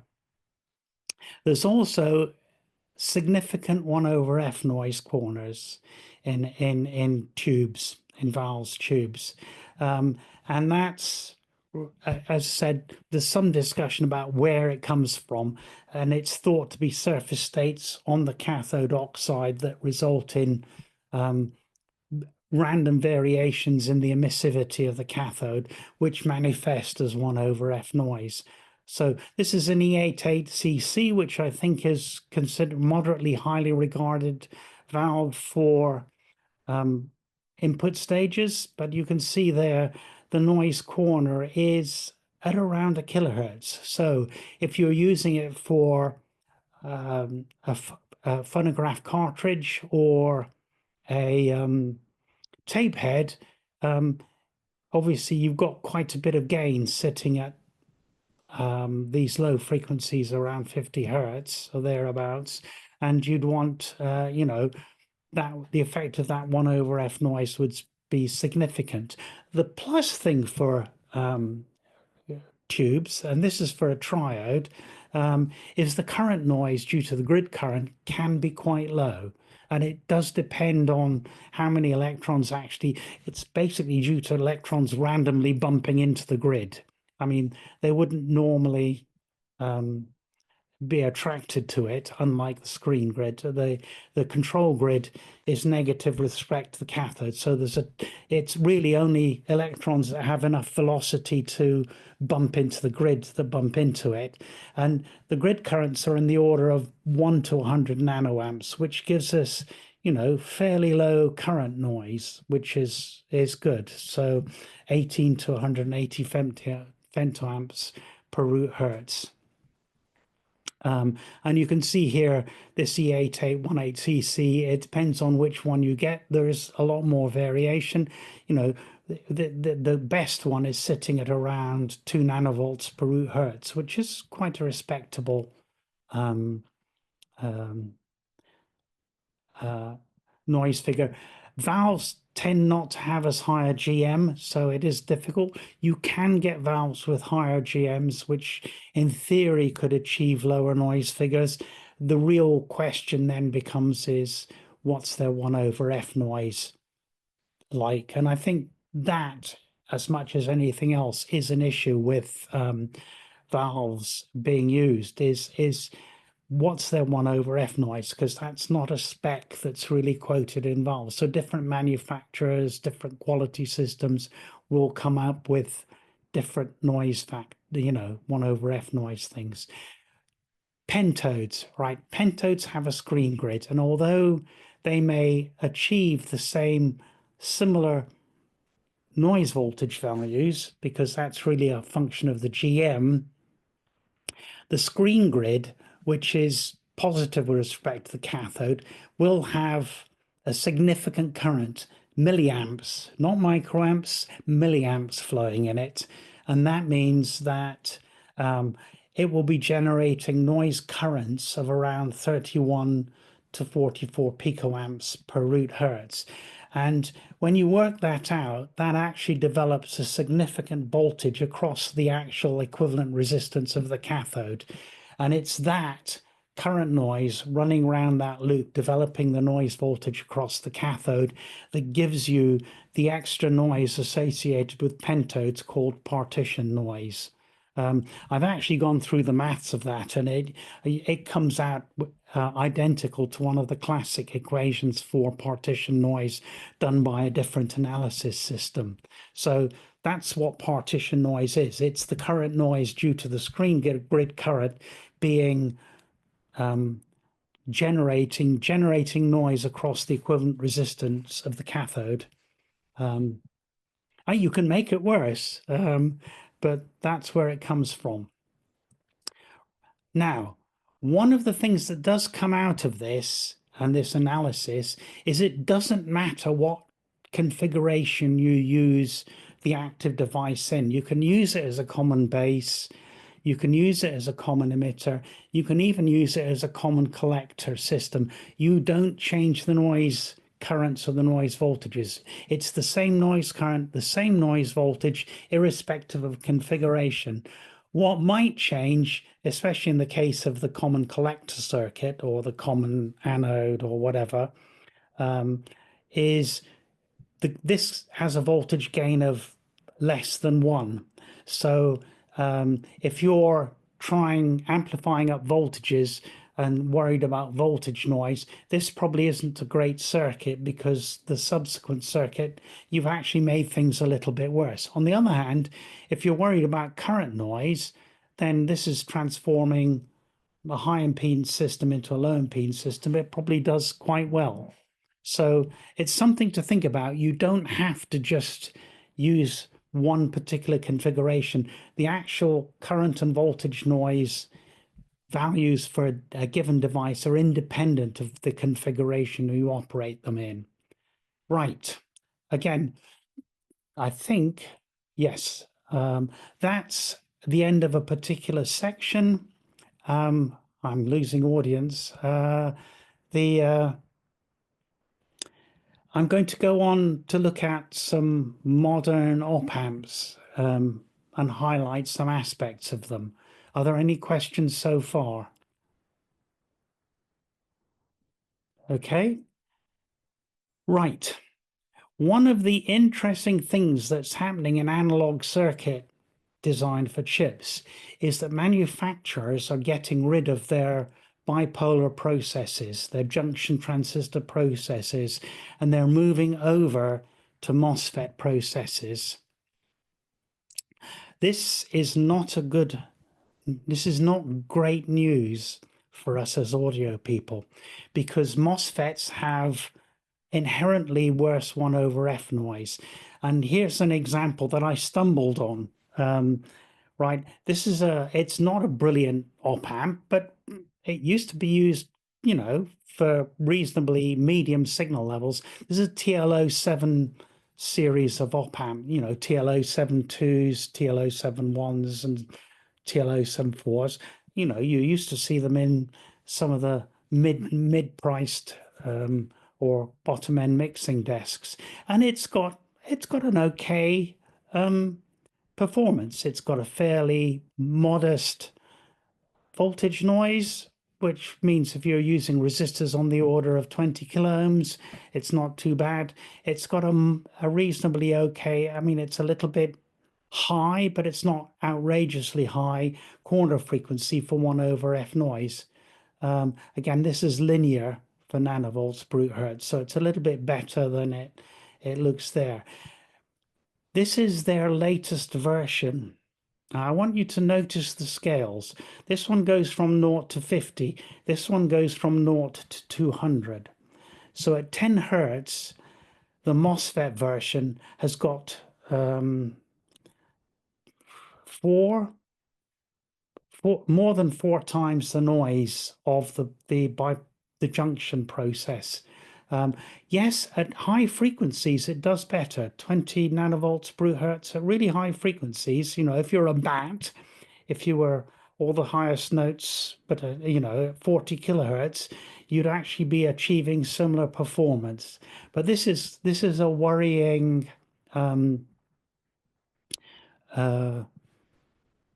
trend in terms of analog circuit design. And I'm going to, that's the TL074. This is comparing now 2 op amps that are actually much higher quality, but they both use pretty much the same circuit topology. So they both have a standard differential input and a transimpedance style class AB output. This is the 1642. It's using junction processes, so it's junction FET in bipolar transistors all the way through for the rest of it. It's one type. This is another version of it, you know, the 1652, again, a later version. Now you'll notice it is now all MOSFETs. It's a MOSFET process all the way through. Complementary MOSFETs as well. So, you know, it's taking advantage of CMOS processing. Class AB output, transimpedance, exactly the same type of topology. So comparable circuits, just one using MOSFETs all the way through, one using bipolar, junction processes all the way through. And here is the result of their noise, and I put them on the same scale. This is the MOSFET one, the OPA, and you'll notice it has a corner frequency for its 1/f noise sitting at around 900 hertz, thereabouts, around a kilohertz, whereas the 1642 has a noise corner at about 10 hertz. So those are significant differences. So again, if you are doing something that relied on low frequency gain, like tape heads or magnetic cartridges, then the junction process is doing much better with, and that's because, you know, the junctions are buried in the silicon. They benefit from the quality, whereas the MOS process, you have these awkward interfaces with the oxide on the surface. You'll notice, though, that at very high frequencies, above 10 kilohertz, that the MOSFET is doing a little bit better than the junction FET. And that's because they can get shorter gates in the MOSFET process and hence higher transconductance. So it does a little bit better once you get up to high enough frequency. But again, in terms of audio, I would suggest this is where we're living. The, you know, midpoint of the audio band is around a kilohertz, about 900 or so hertz. And that's exactly where the corner frequency for the MOSFET process is. And these are both premium devices. These are not cheap and cheerful devices like the TL07X. Right. Okay, so stuff to think about. I mean, you have to really be a bit careful now looking at spec sheets. Even amplifiers you thought were okay in the past may have been converted to a MOS type circuit. And the TI data sheet on the, sorry, that was not a Freudian slip. The TI data sheet for on the TLO7X series, you know, advertises our latest improved version with better offsets, higher slew rates, and everything else than the original. But shame about the 1/F noise.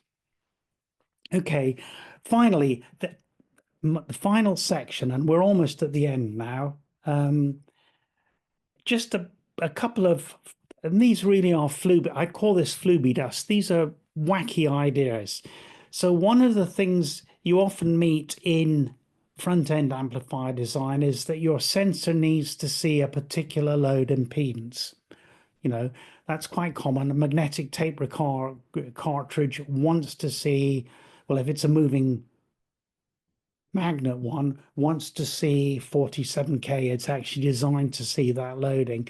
The trouble is, if you put the 47K at the input to provide for it, it generates extra noise in the circuit. It's its own source of current noise, and it does make the noise of the system worse. Whether that matters or not is another issue. There are ways of trying to make it better. So here's a wacky example, and this is a theoretical circuit. I can think of lots of practical reasons why you might have issues with it.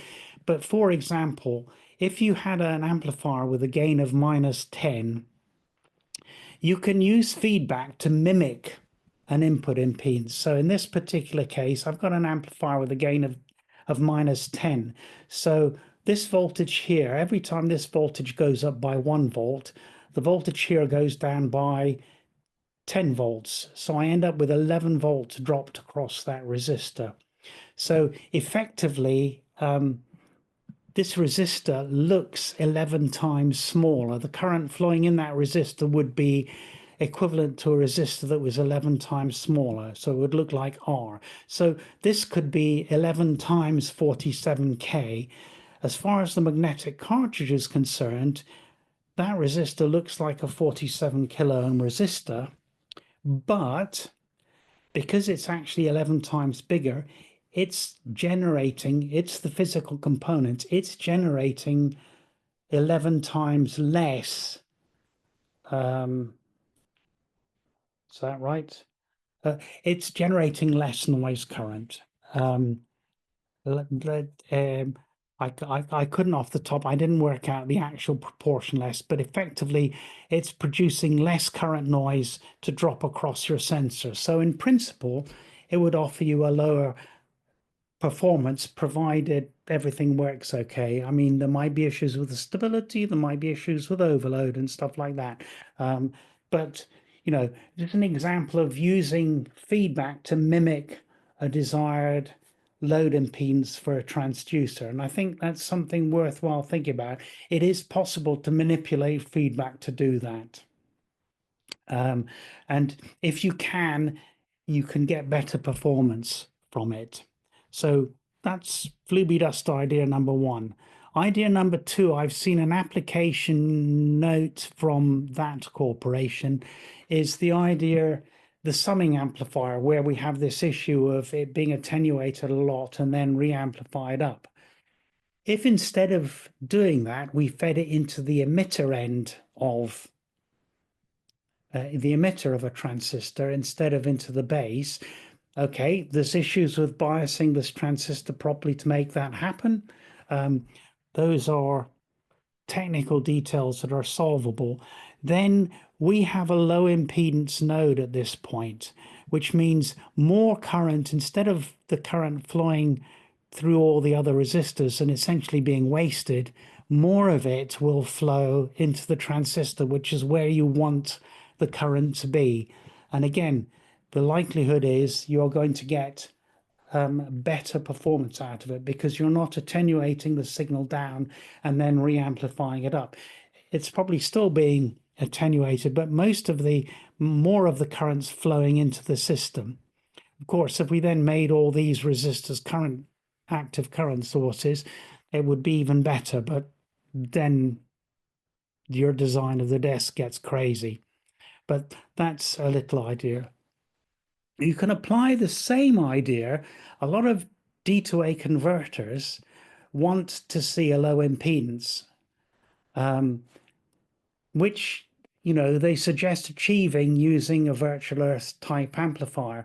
The problem with that is they have fast edges coming out of the D to A converter. And again, if you're using feedback to maintain the low impedance point, I don't know what it looks like to the fast edges. There is going to be an issue with the fast edges going around the loop. Again, if you fed it into the emitter of an amplifier, then this in principle can be a high-speed transistor, and you can slow the edges down away from the D to A converter, where you're not causing issues to the D to A converter switching capabilities. But again, you're providing it with a low impedance point at, if you like, the point of delivery, and then improving it with extra feedback. Again, there is an issue, of course, of supplying an appropriate bias voltage to make this all work. But even so, it's an idea. And then, just to make everybody laugh, why use a transistor there? Why not use, if you want to get that warm tube sound, you could play the same trick with a vacuum tube or thermionic valve. But it's the same sort of idea. And that is it. I will make sure a PDF this is available for people to download afterwards. But thank you very much for your attention and questions. Yeah, two things. One, John Chester put in the chat, TI hasn't given up on bipolar. See, for example, OPA 211. Okay. That's good, but I have heard from people that some manufacturers are getting out of using junction processes. I'm glad to hear of it, because it's certainly, I think it's just straightforward economics. It's cheaper, MOSFET fab is so easy to get these days. You can make cheap and cheerful devices. And, we've gotten a lot better at making precise threshold MOSFET transistors as well. One of the consequences of the VLSI revolution and going to lower and lower logic voltage levels is it requires tighter and tighter control on threshold voltages, which translates into being able to achieve the sorts of offsets we used to only be able to do with bipolar. Good. I'm glad to hear that, because it was a little bit worrying. But, TI are also replacing pretty much their mid-range parts with CMOS versions. Well, when it comes to the TL07X series, good riddance as far as I'm concerned. Yes, well, there is that as well, John. I mean, I put it up there because it was a good example rather than a suggestion. It's a good example, but at this point, it's well past its prime, and it wasn't that great in its prime. No, they're fundamentally annoying. I've seen people still use circuits with the 741 in it, which has got to be completely potty. That was obsolete when I started university. Right. So yeah, I think the 5534 was the point where I started using ICs. Yes. Questions? Is the new ones being worse in audio bandwidth than the old ones because they're concentrating on getting the higher bandwidth better and ignoring the audio spectrum, or is it just because it's cheaper? I think it's a MOS. You know, all things equal, a MOS process is going to be cheaper because you know the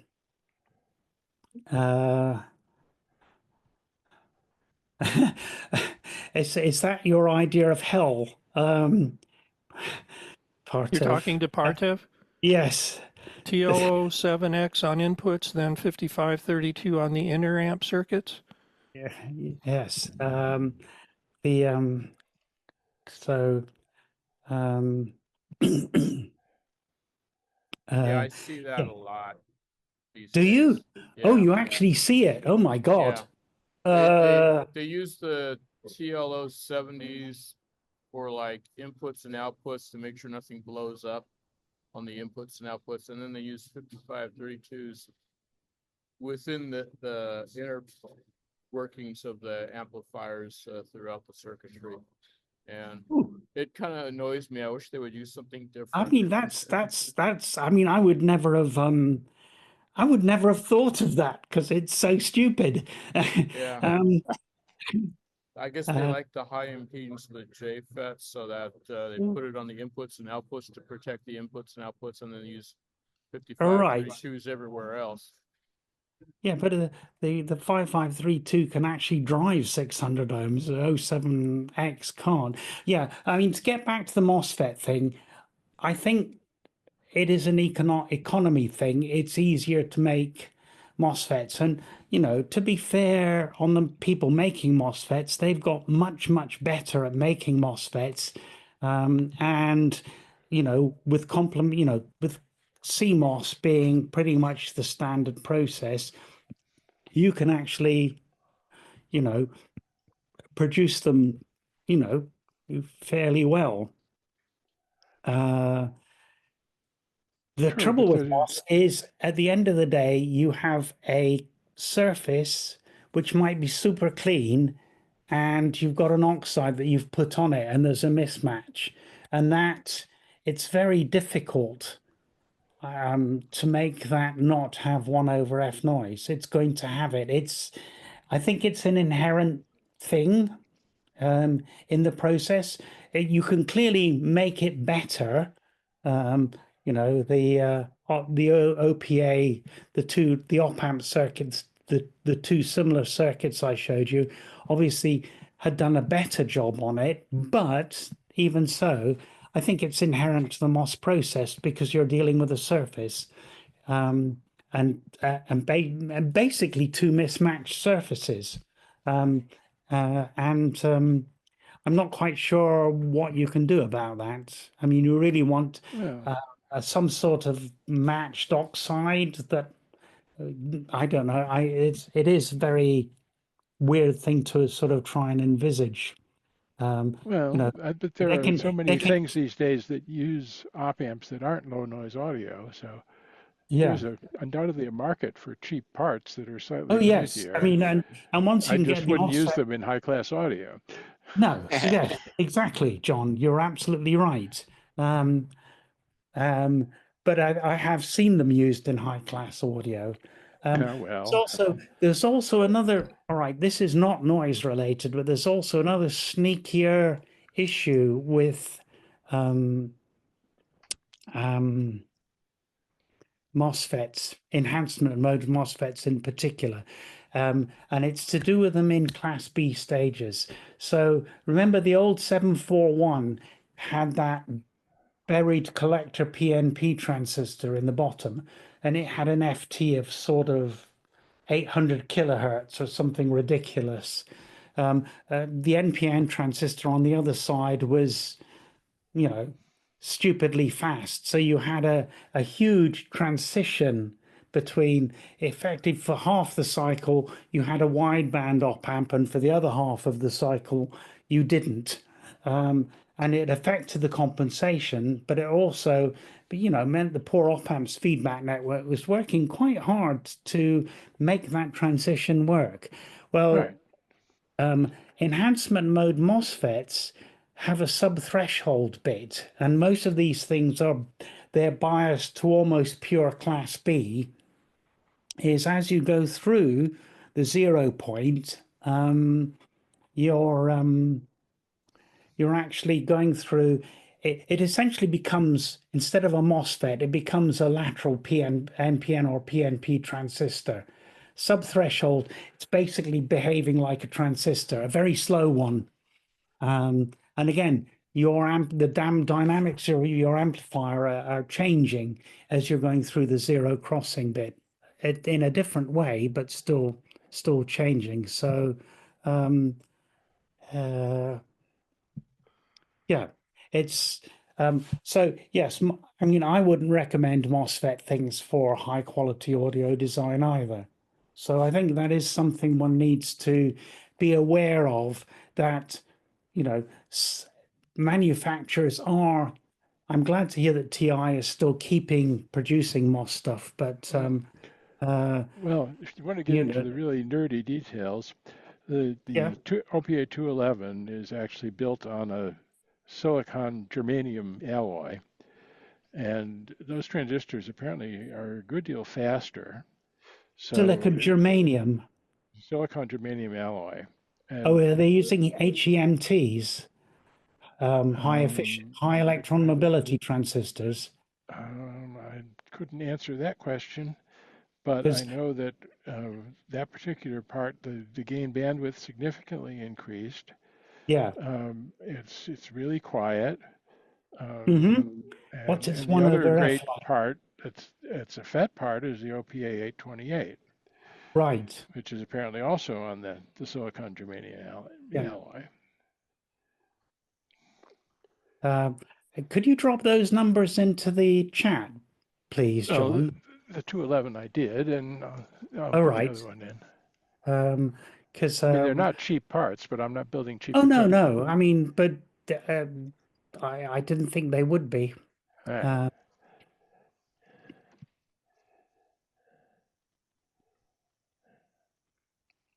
Bob Smith sent a comment. The graphics in this presentation have been excellent in assisting visualizing the information being conveyed.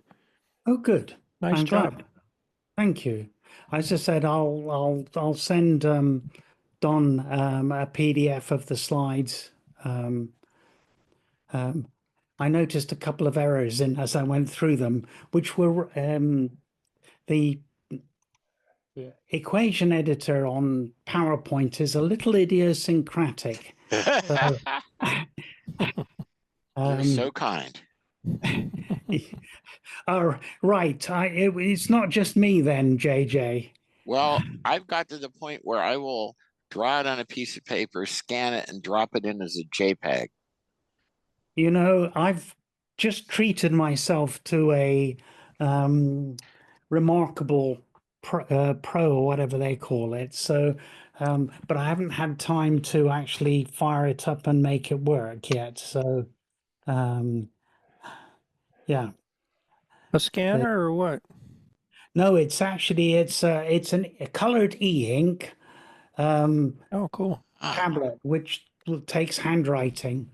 I don't. Apparently, you can use it as a graphics tablet on a Mac. There's apparently some application that will let you use it as a mouse input or something like that. But it's primarily so I can write notes and stuff, because I still think in paper terms, and I think for maths and circuit diagrams, it's not a sequential process. That's the problem. Typing and even presentations like this enforce a sequential process, and that's sort of awkward. I mean, when I used to teach analog circuits the first year, is a very long time ago.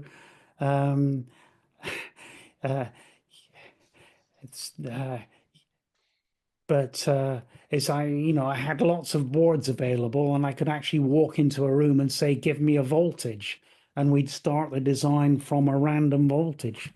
And I'd be able to keep everything up and visual all at the same time.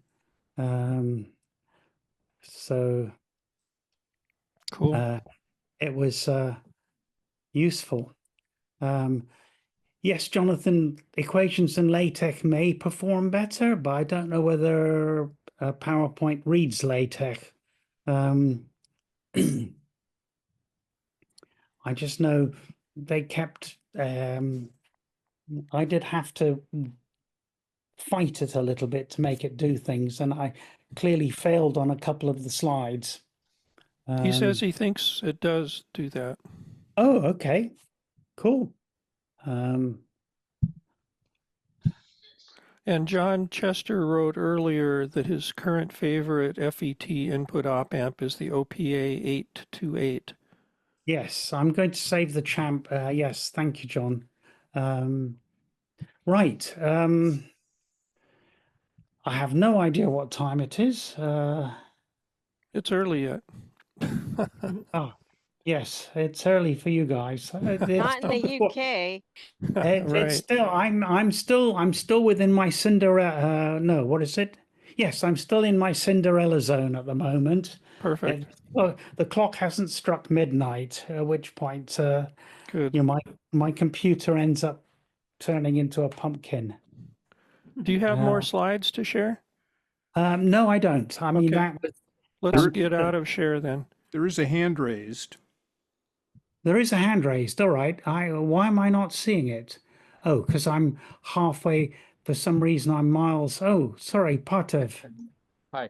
I tend to, for like equations, I tend to use Microsoft Word for Mac, and there's like a symbols corner, and I use that for doing equations and such, and then I save it Cut all and as a paste them in. PDF later. Yeah, Yeah. it works Yeah. Well, pretty well. that's yeah. Well, yes. I mean, I think I used to do that and to paste things in as pictures. I just thought, oh, you know, it now has equations. I can use this in line and in the text, so I don't have to keep moving them around. But it proved more challenging. So, Chris. I'm going to stop your sharing so we have more screen space. Oh, yeah, sure. Okay. I was slightly alarmed when you said that Texas were changing the 1652s, were changing the silicon. I didn't know whether they were changing. No, I mean, as far as Texas make the 1652s and the, is it 50? Oh, I can't remember the numbers now. Just a second, I can. Interestingly, I looked at the current online data sheets. Yeah. And in the headline title on the front page, it describes them as FET input op amps. 1652s. But if you look at the further down where it describes the internal circuitry, it's clearly a MOSFET, diagram with insulated gate type transistors. Yes. Yeah.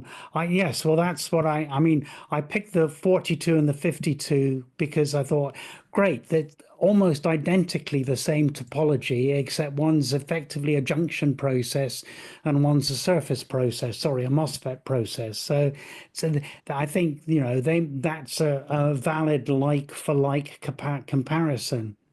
But have they actually changed the process without changing for the same part number? That was what I wasn't sure.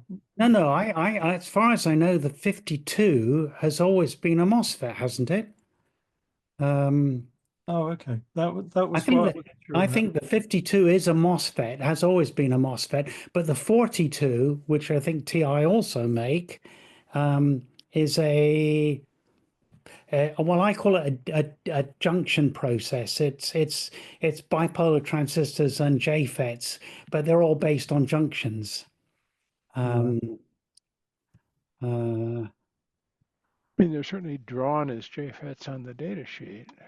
Yeah. Which one is that, John? You're looking at? The 42. Oh, okay.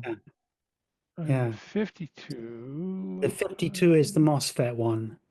I don't see. And I mean, in terms of spec, they're very similar. Yeah, there is a schematic in the 52 data Yeah. sheet, and it's drawn as insulated gate MOSFETs. Oh, Yeah. okay. I just wanted to check they hadn't changed anything on the. Well, I honestly don't know. No, I was always under the impression the 42 was the junction part, and the 52 was a MOSFET part. And in a sense, I mean, and as far as I can see, the topology although it's hard to tell, because of course they hide all the interesting details in the words Class AB control circuitry, but they essentially very similar topologies. It's a differential pair input with a current mirror. I think in the case of the MOSFET, they've done a folded cascode job on it. Yes, they have. And then using that to push-pull drive the AB thing, and it's a transimpedance output stage as well. So they're both transimpedance output stages. So within the bounds of everything, they're pretty much similar circuits. The only really big difference is one's using MOSFETs and one's using what I'm calling it a junction process because it's got junctions in it as opposed to surface. And I think it is the surface. That's the problem. That's why we get the 1/F noise, because at the end of the day, you've got these this change in materials, and there's going to be dangling bonds, and those dangling bonds, the devil finds work for dangling bonds, and that work is 1/F noise.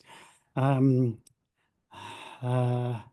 I was just, it just happens that one of the manufacturers that I do repairs for uses seems to be the 1652, seems to be one of their favorites. So right. I was just wondering whether I need to check for old stock to use for replacements.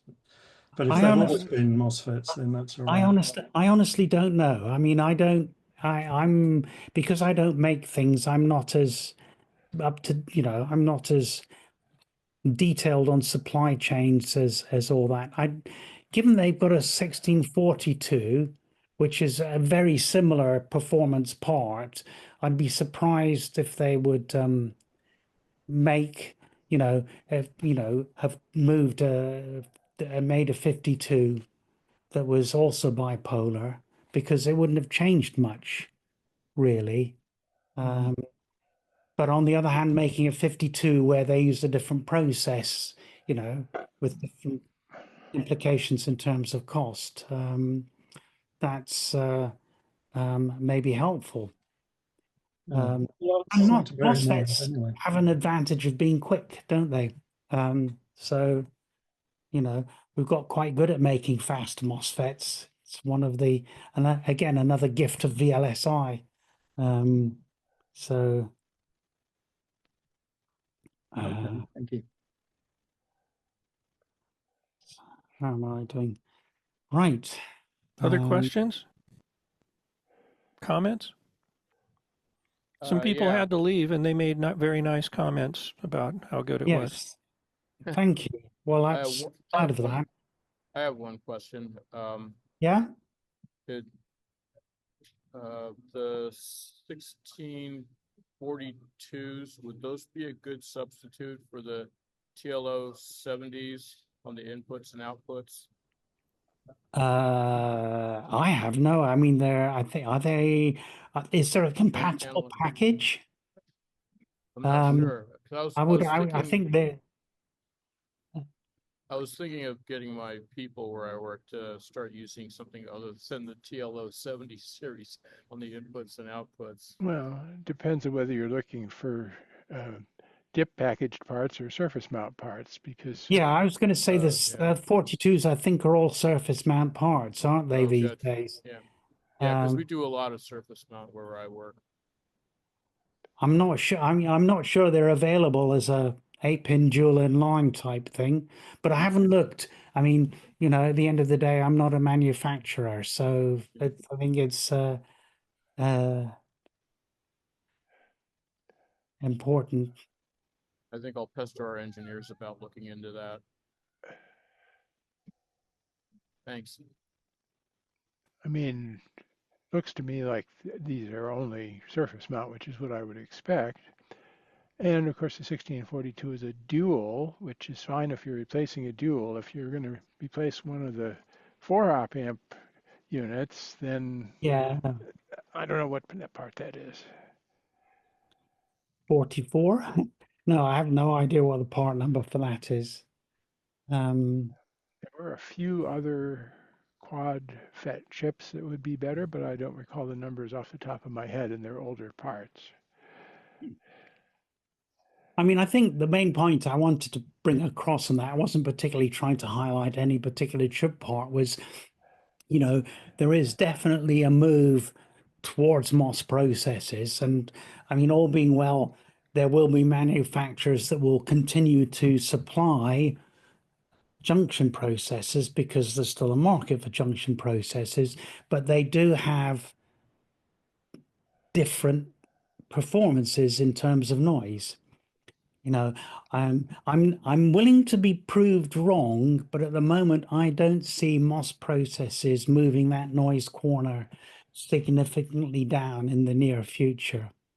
Because I don't see how they can, I did an old school electronics course, which really was studying the social life of the electron, you know, alone in crystals and also in bizarre combinations of moving magnetic and electric fields. If you start looking at traveling wave tubes and klystrons and things, putting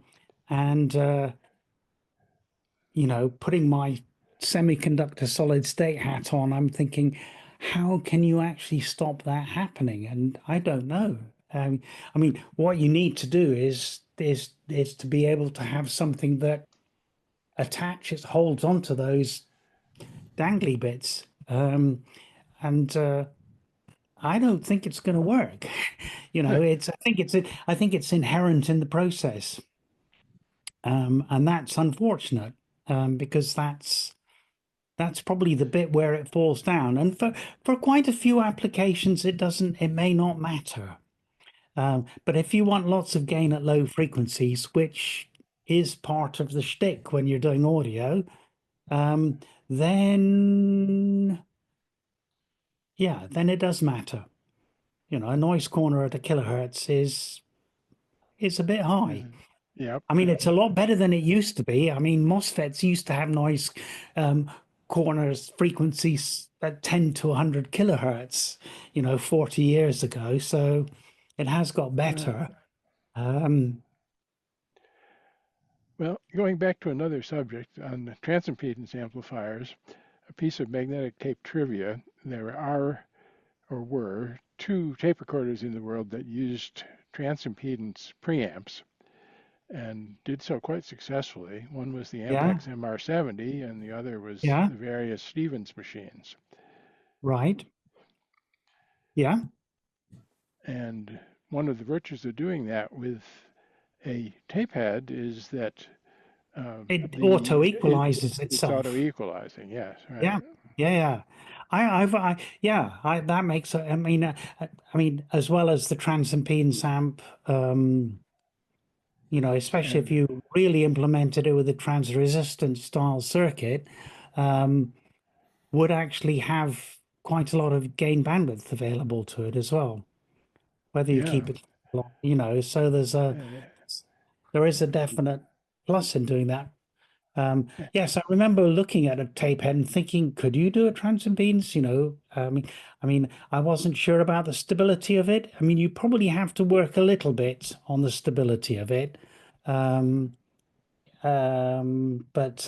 yes, I could imagine it being, really quite good. And then tweak any responses you need to do as a really more of a tone control type adjustment afterwards, but get the main bit right.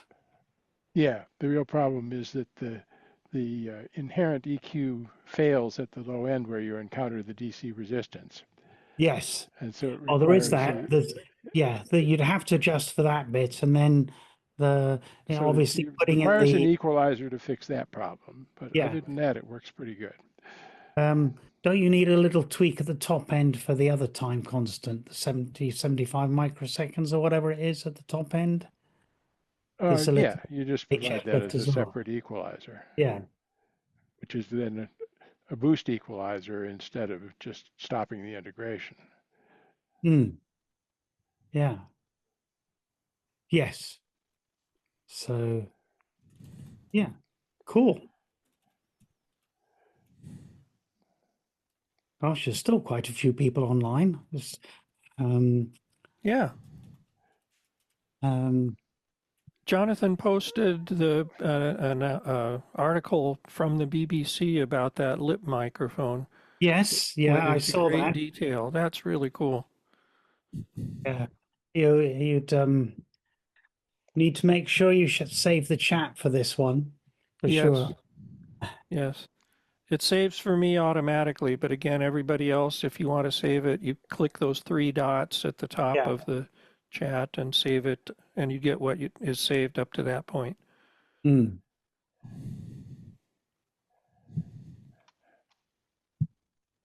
I was going to ask Partev, and after Jamie's comment about that circuit design being a visit to hell, is there a list of amplifiers using that you've seen so we can avoid them? Yes. Well, as far as what you mean, the circuits that we use where I work? No, you said that there were amplifiers using that sequence of TL, the 07X on the output and yeah. inputs, and 5532's inside. Yeah, I know I kind of look at that and I go, why? You know, because it's like You realize I'm going to have nightmares after you tonight. you can imagine the nightmares I have because I have to get into these things all the time. You have to make them work, I guess. Yeah, That's the, yeah. I do a lot of repair stuff, and a lot of times, at least on the outputs, the main reason why they blow is because it's part of a direct out XLR that someone ends up plugging the device into the input of a mixer board. Yeah. And then they use phantom power and blow the circuit on our product. God, yes, yes. Oh no. So that it's like, yeah, it's like, well, you know, it's low impedance on the output, it's high impedance on the input, but it doesn't work the other way. It's like you're gonna blow so I end up having to replace, they blow holes in the board, I have to replace the board. Yes, so I was going to say that's probably quite spectacular. So I'm on the Facebook gear pages telling people not to engage you know, phantom power, and do not engage phantom power when using a dynamic mic. Yes. Too many people do that, and they blow our DC to DC converter chips as well when they do that. Right. Yeah. So it's just really a mess. So it's like, yeah, we got to find an alternative. So wait, what microphone has a circuit board? What dynamic microphone has a circuit board that would blow up with phantom power? I'm not sure offhand, but it's like sometimes. But you said you see that. Yeah, I see like. What do you see? You said don't plug a dynamic microphone in. Yeah. Because it'll blow it up on the microphone, not the. We used to make a interface that had a mic input on it, and every time they'll blow the DC converter and the current driver on the output of the DC converter. So it's like, and I found that I accidentally plugged in a dynamic mic because I thought it was a condenser mic, and I blew up the device. It's like, oh, that's why they blow up. Okay. So it's just, I think it was a SM57 that we had at work, and I needed a mic to test this box out with. and I accidentally blew the chip. And so it's like, okay, now I know not to do that anymore. And so I've been warning everybody else about it. And what is the device that blew up? It'll be the phantom thing that did the phantom power. Yeah, what's the thing? The DC converter chips that supplied the phantom power, as well as the TLO 70 series ICs. And so we ended up having it literally blows a hole in the board. So what device is that gets the hole blown? You said what parts are in it, but who makes it and what's the model? Well, the TLO 72s and 74s. That's a chip. Yeah. No, I think he's meaning what's the name of the box that has this this wonderful circuit. It's an audio interface. We don't make it anymore. It's a line 6 audio interface. Yeah, Jonathan says, I suggest the device would need to be immune to this because it will happen that people make a mistake. And I warn people all the time about that, on the Facebook gear pages about, being careful with only use phantom power with condenser mics.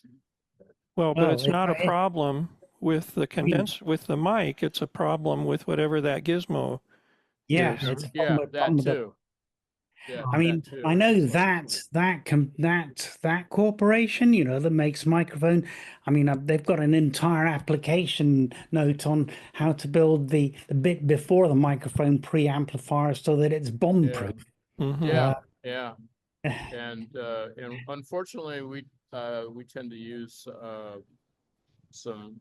I see this at other companies as well, where they use DC converters that are not very bomb-proof, and I suggest ways of making them more bomb-proof, but they don't do it because it costs more money. Yes, yeah. Because there's lots of mixers that have one switch to put phantom power every place. On all the inputs. Yeah, and I kind of warn them about that. Well, it saves switches, doesn't it? Yeah, it's a lot easier with something like a Mackie 32x8 because they have a trim on there that brings in the level for the mic input. So I haven't seen problems with Mackie 32x8s. It's a number of the other mixers for like front of house mixers that becomes a problem. Mac was trying to say something there, I think. Yeah, well, sure as early wireless microphones, the output blocking capacitors were 25-volt parts, which was great until you plugged it into a phantom supply. Yes. They last about 4 or 5 days. and they bubble over with lots of white stuff. Oh, they make a lot of noise. Do they make a lot of noise? We used to make oh God, this is when I was at the research labs. You could do mortars with electrolytic capacitors. If you provided an AC supply to 2 pins at the bottom of a tube, and then you just drop a power capacitor down onto it, it would do it it's quite spectacular. Yes. Eric wrote in the chat, put a fuse in there, but that would mean a fuse on every input. And do you make it external, so you replace it externally, or you have to take the thing apart to replace a fuse? That would be difficult. Yeah.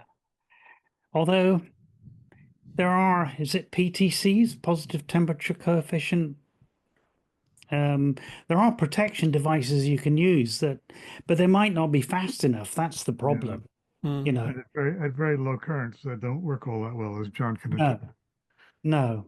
And that is a problem. Anyway, Sod's law says if you place a fuse in a position to protect a transistor, the transistor will blow first and protect the fuse. Yeah. Well, fuses are also more expensive than transistors. Yeah. Yeah, by a long shot. Yeah. And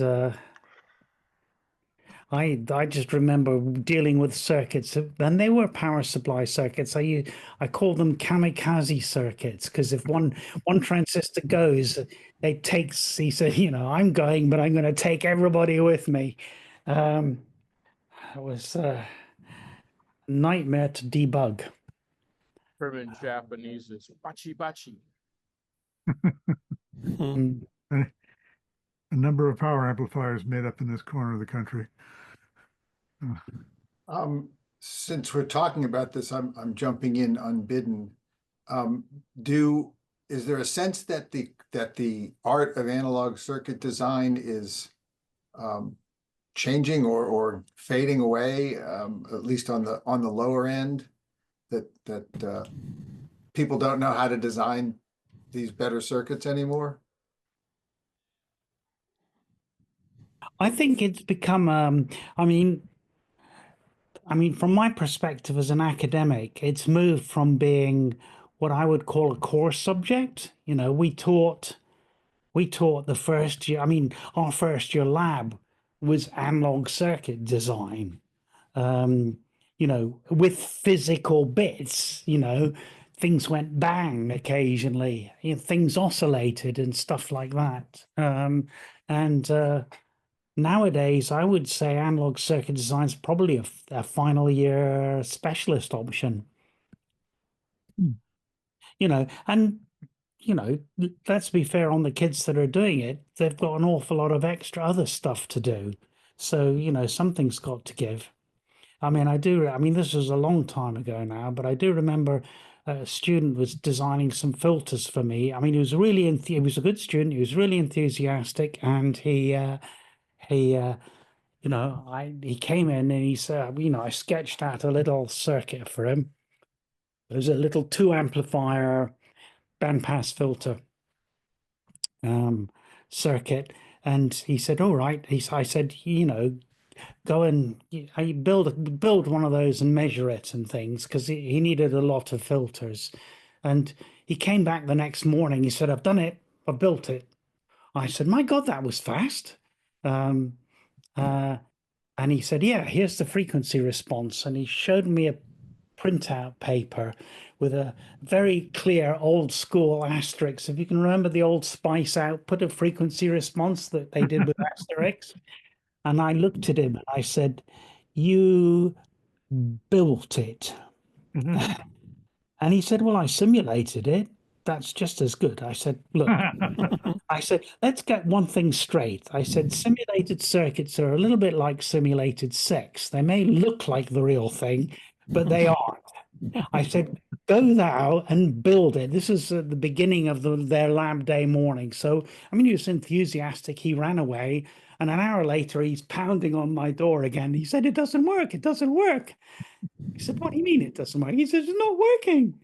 So, so it's on the 4th story of our building. So, I was fitter then. I run up the stairs with him and we get to the lab and he shows me the circuit, which is dreadfully laid out and everything else. And I look at the oscilloscope, and it's clearly oscillating. The oscilloscope's got that bloom where you can't see a waveform, but it's oscillating. So, I crank the time base up to the top. And yes, sure enough, it's oscillating at stupid megahertz. I said, it's oscillating. A couple of decoupling caps and it's all sorted. He said, I said, what was the problem? I said, it was oscillating, but Spice didn't tell me it was oscillating. I said, no, it didn't, because you didn't put that bit of the circuit into Spice, did you?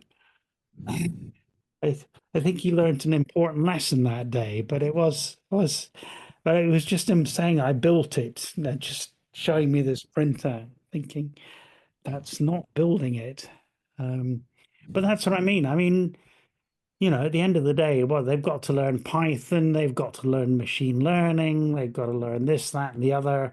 Part of the reason I ask is because I'm looking at the average age of the people on this Zoom, and the same is happening with the AES and SMPTE organizations that I'm affiliated with. And we do a lot of hand-wringing about bringing younger people into the industry and what are they learning and how can we. invite them and how can we teach them? And I'm just curious, you know, how people are observing the same things, I suspect. Yeah, I mean, the kids I meet are still interested in it, but you know, I mean, it is a different business. And I mean, I effectively said it on my slides. This, what I was talking about, is likely to be only met at the beginning and the end of a DSP chain. You know, at the end of the day, you know, the rest is going to be inside in DSP, which, you know, which is, you know, I'm fine about that. You know, it's probably a damn sight easier doing it in DSP. But there are still things there that can catch you out, even in DSP. So, Yeah, it's just that in the end, the world is analog, and it does interface with the rest of the world, and that can be a place where it really makes a difference in a to use digital mixer. Yeah, to use a telecoms metaphor, at the end of the day, human beings are 4-wire and analog. Right. So, maybe that should be added to the slide deck. What? But the end human being. Yeah, and that this is interfacing. There's stuff in between, but you still got to interface with the world. Yeah. Yeah. So, yes, and I don't see. Do I see a system on a chip doesn't have analog stuff yet? And I mean, if it did, it would be MOS process. Well, there's I mean, that's there's a few, but I think they're RF based or oriented.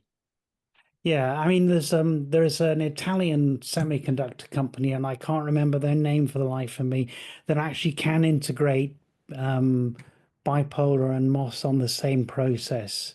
I mean, they've done quite well in the power circuitry industry because it's quite it means they can integrate quite a few things together. But for, you know, I've just had a senior moment. But I mean, it's a good point about the age because, you know, hell, I'm 69, so which shocks me. You know, I can remember my father's 70th birthday, and it wasn't that long ago. Really. 70 was older in those days. 70 was, he's still alive. Well, all being well, we'll be celebrating his 90th birthday this year, so he's a tough old boot. Yeah. I'm turning 70 and later this month, later this year myself, so it's like I'm not looking forward to that. Yeah. Oh, 70's the new 40. Right. I wanted to clarify something that Eric said. Comments, you were commenting unbidden. Everybody here is bidden to comment. So feel free to jump in, everyone. Yeah. I didn't raise my hand at the time. We're beyond that now. We're down to 16 now, so I think it's got to the stage where pipe up. We can almost all appear on the same screen. Yes. Any other questions or comments for Jamie? Yes, because I am going to have to go to bed at some point. I know some of you guys are going to continue with your chat group, which is cool, but I mean, I probably won't send the PDF to you today, Dan. I'll send it to you tomorrow, if that's all right. Of course. There's no rush. The video is going to take a couple hours to process. Right. And then Gary takes it and lightly edits it, and we'll send it. I'll put it on my YouTube channel unlisted, so you can look at it if you want to. Oh, okay. To check suggest changes or whatever, and then we'll get it on to the AES meeting archive page at some point. Well, and get it onto your PNW one as well. So That's what I meant. yeah. Yep. Okay, questions, comments for Jamie? I just wanted to thank you, Jamie, for your insights. No. Yeah, thank you. I mean, hopefully it wasn't either too basic or too fast either, because it's always hard to know how to judge this. No, it's as always, there's some things that are familiar and some things that I have to think about a bit. Yeah. But that's the way of things, and that's good. Mm. Keeps me Thank you. philosophizing. Yeah. Keeps one's brain active. Thank you, Partiv. How do am I pronouncing your name right, Partiv? Yes, yes. I know it's Good. been a long time since we saw each other last, so I imagine it's easy to forget. When was that? Was that sort of? That was London 2011. Oh God, right. That was a long The time ago. Hammersmith convention. Right. Yeah. Yeah. So that was the second London convention. Was that the second one? Yeah. It was Yes, it would have been because there was a 2010 and a 2011. Because 2009 was Munich. I think that was the last time we went to Munich. Yeah. We did a paper on some sort of A to D conversion. We had coffee afterwards, chatting about. Oh, right. Ah, okay. It was a cool paper too. It was a short paper, Thank but you. it was very concise. I still have it. 2010. Oh, is that the one on the Novotel. filters, on the decimation filters? Yeah, I think that was Yeah, the it was one. that one. Yeah. That sounds like it. It was May 2011. Right. Yeah. Cool. Thank you. Thanks. Thank you. Thanks for having me. Thanks for coming and all Yeah. that. It's been great. Yeah. Great bunch of guys. And Dan, I promise I'll work on getting my associate membership updated or upgraded or whatever. I still have her email. Cool. Right. Yeah. Okay. I think I am starting to fade, but thank you, Jamie. You're no a worries. trooper. Yep. Thank you, Jamie. Yeah, really lovely comments in the chat and just really appreciate everything. Right. Thank you very much. Thank you, Jamie. Right. Thank you. Take care, everyone. Enjoy the rest of your chat. The afternoon is yet young for for you. I know. So. Right. Right. All right. Sleep tight. Cheerio. Take care. You too. Cheers. Bye-bye. Bye.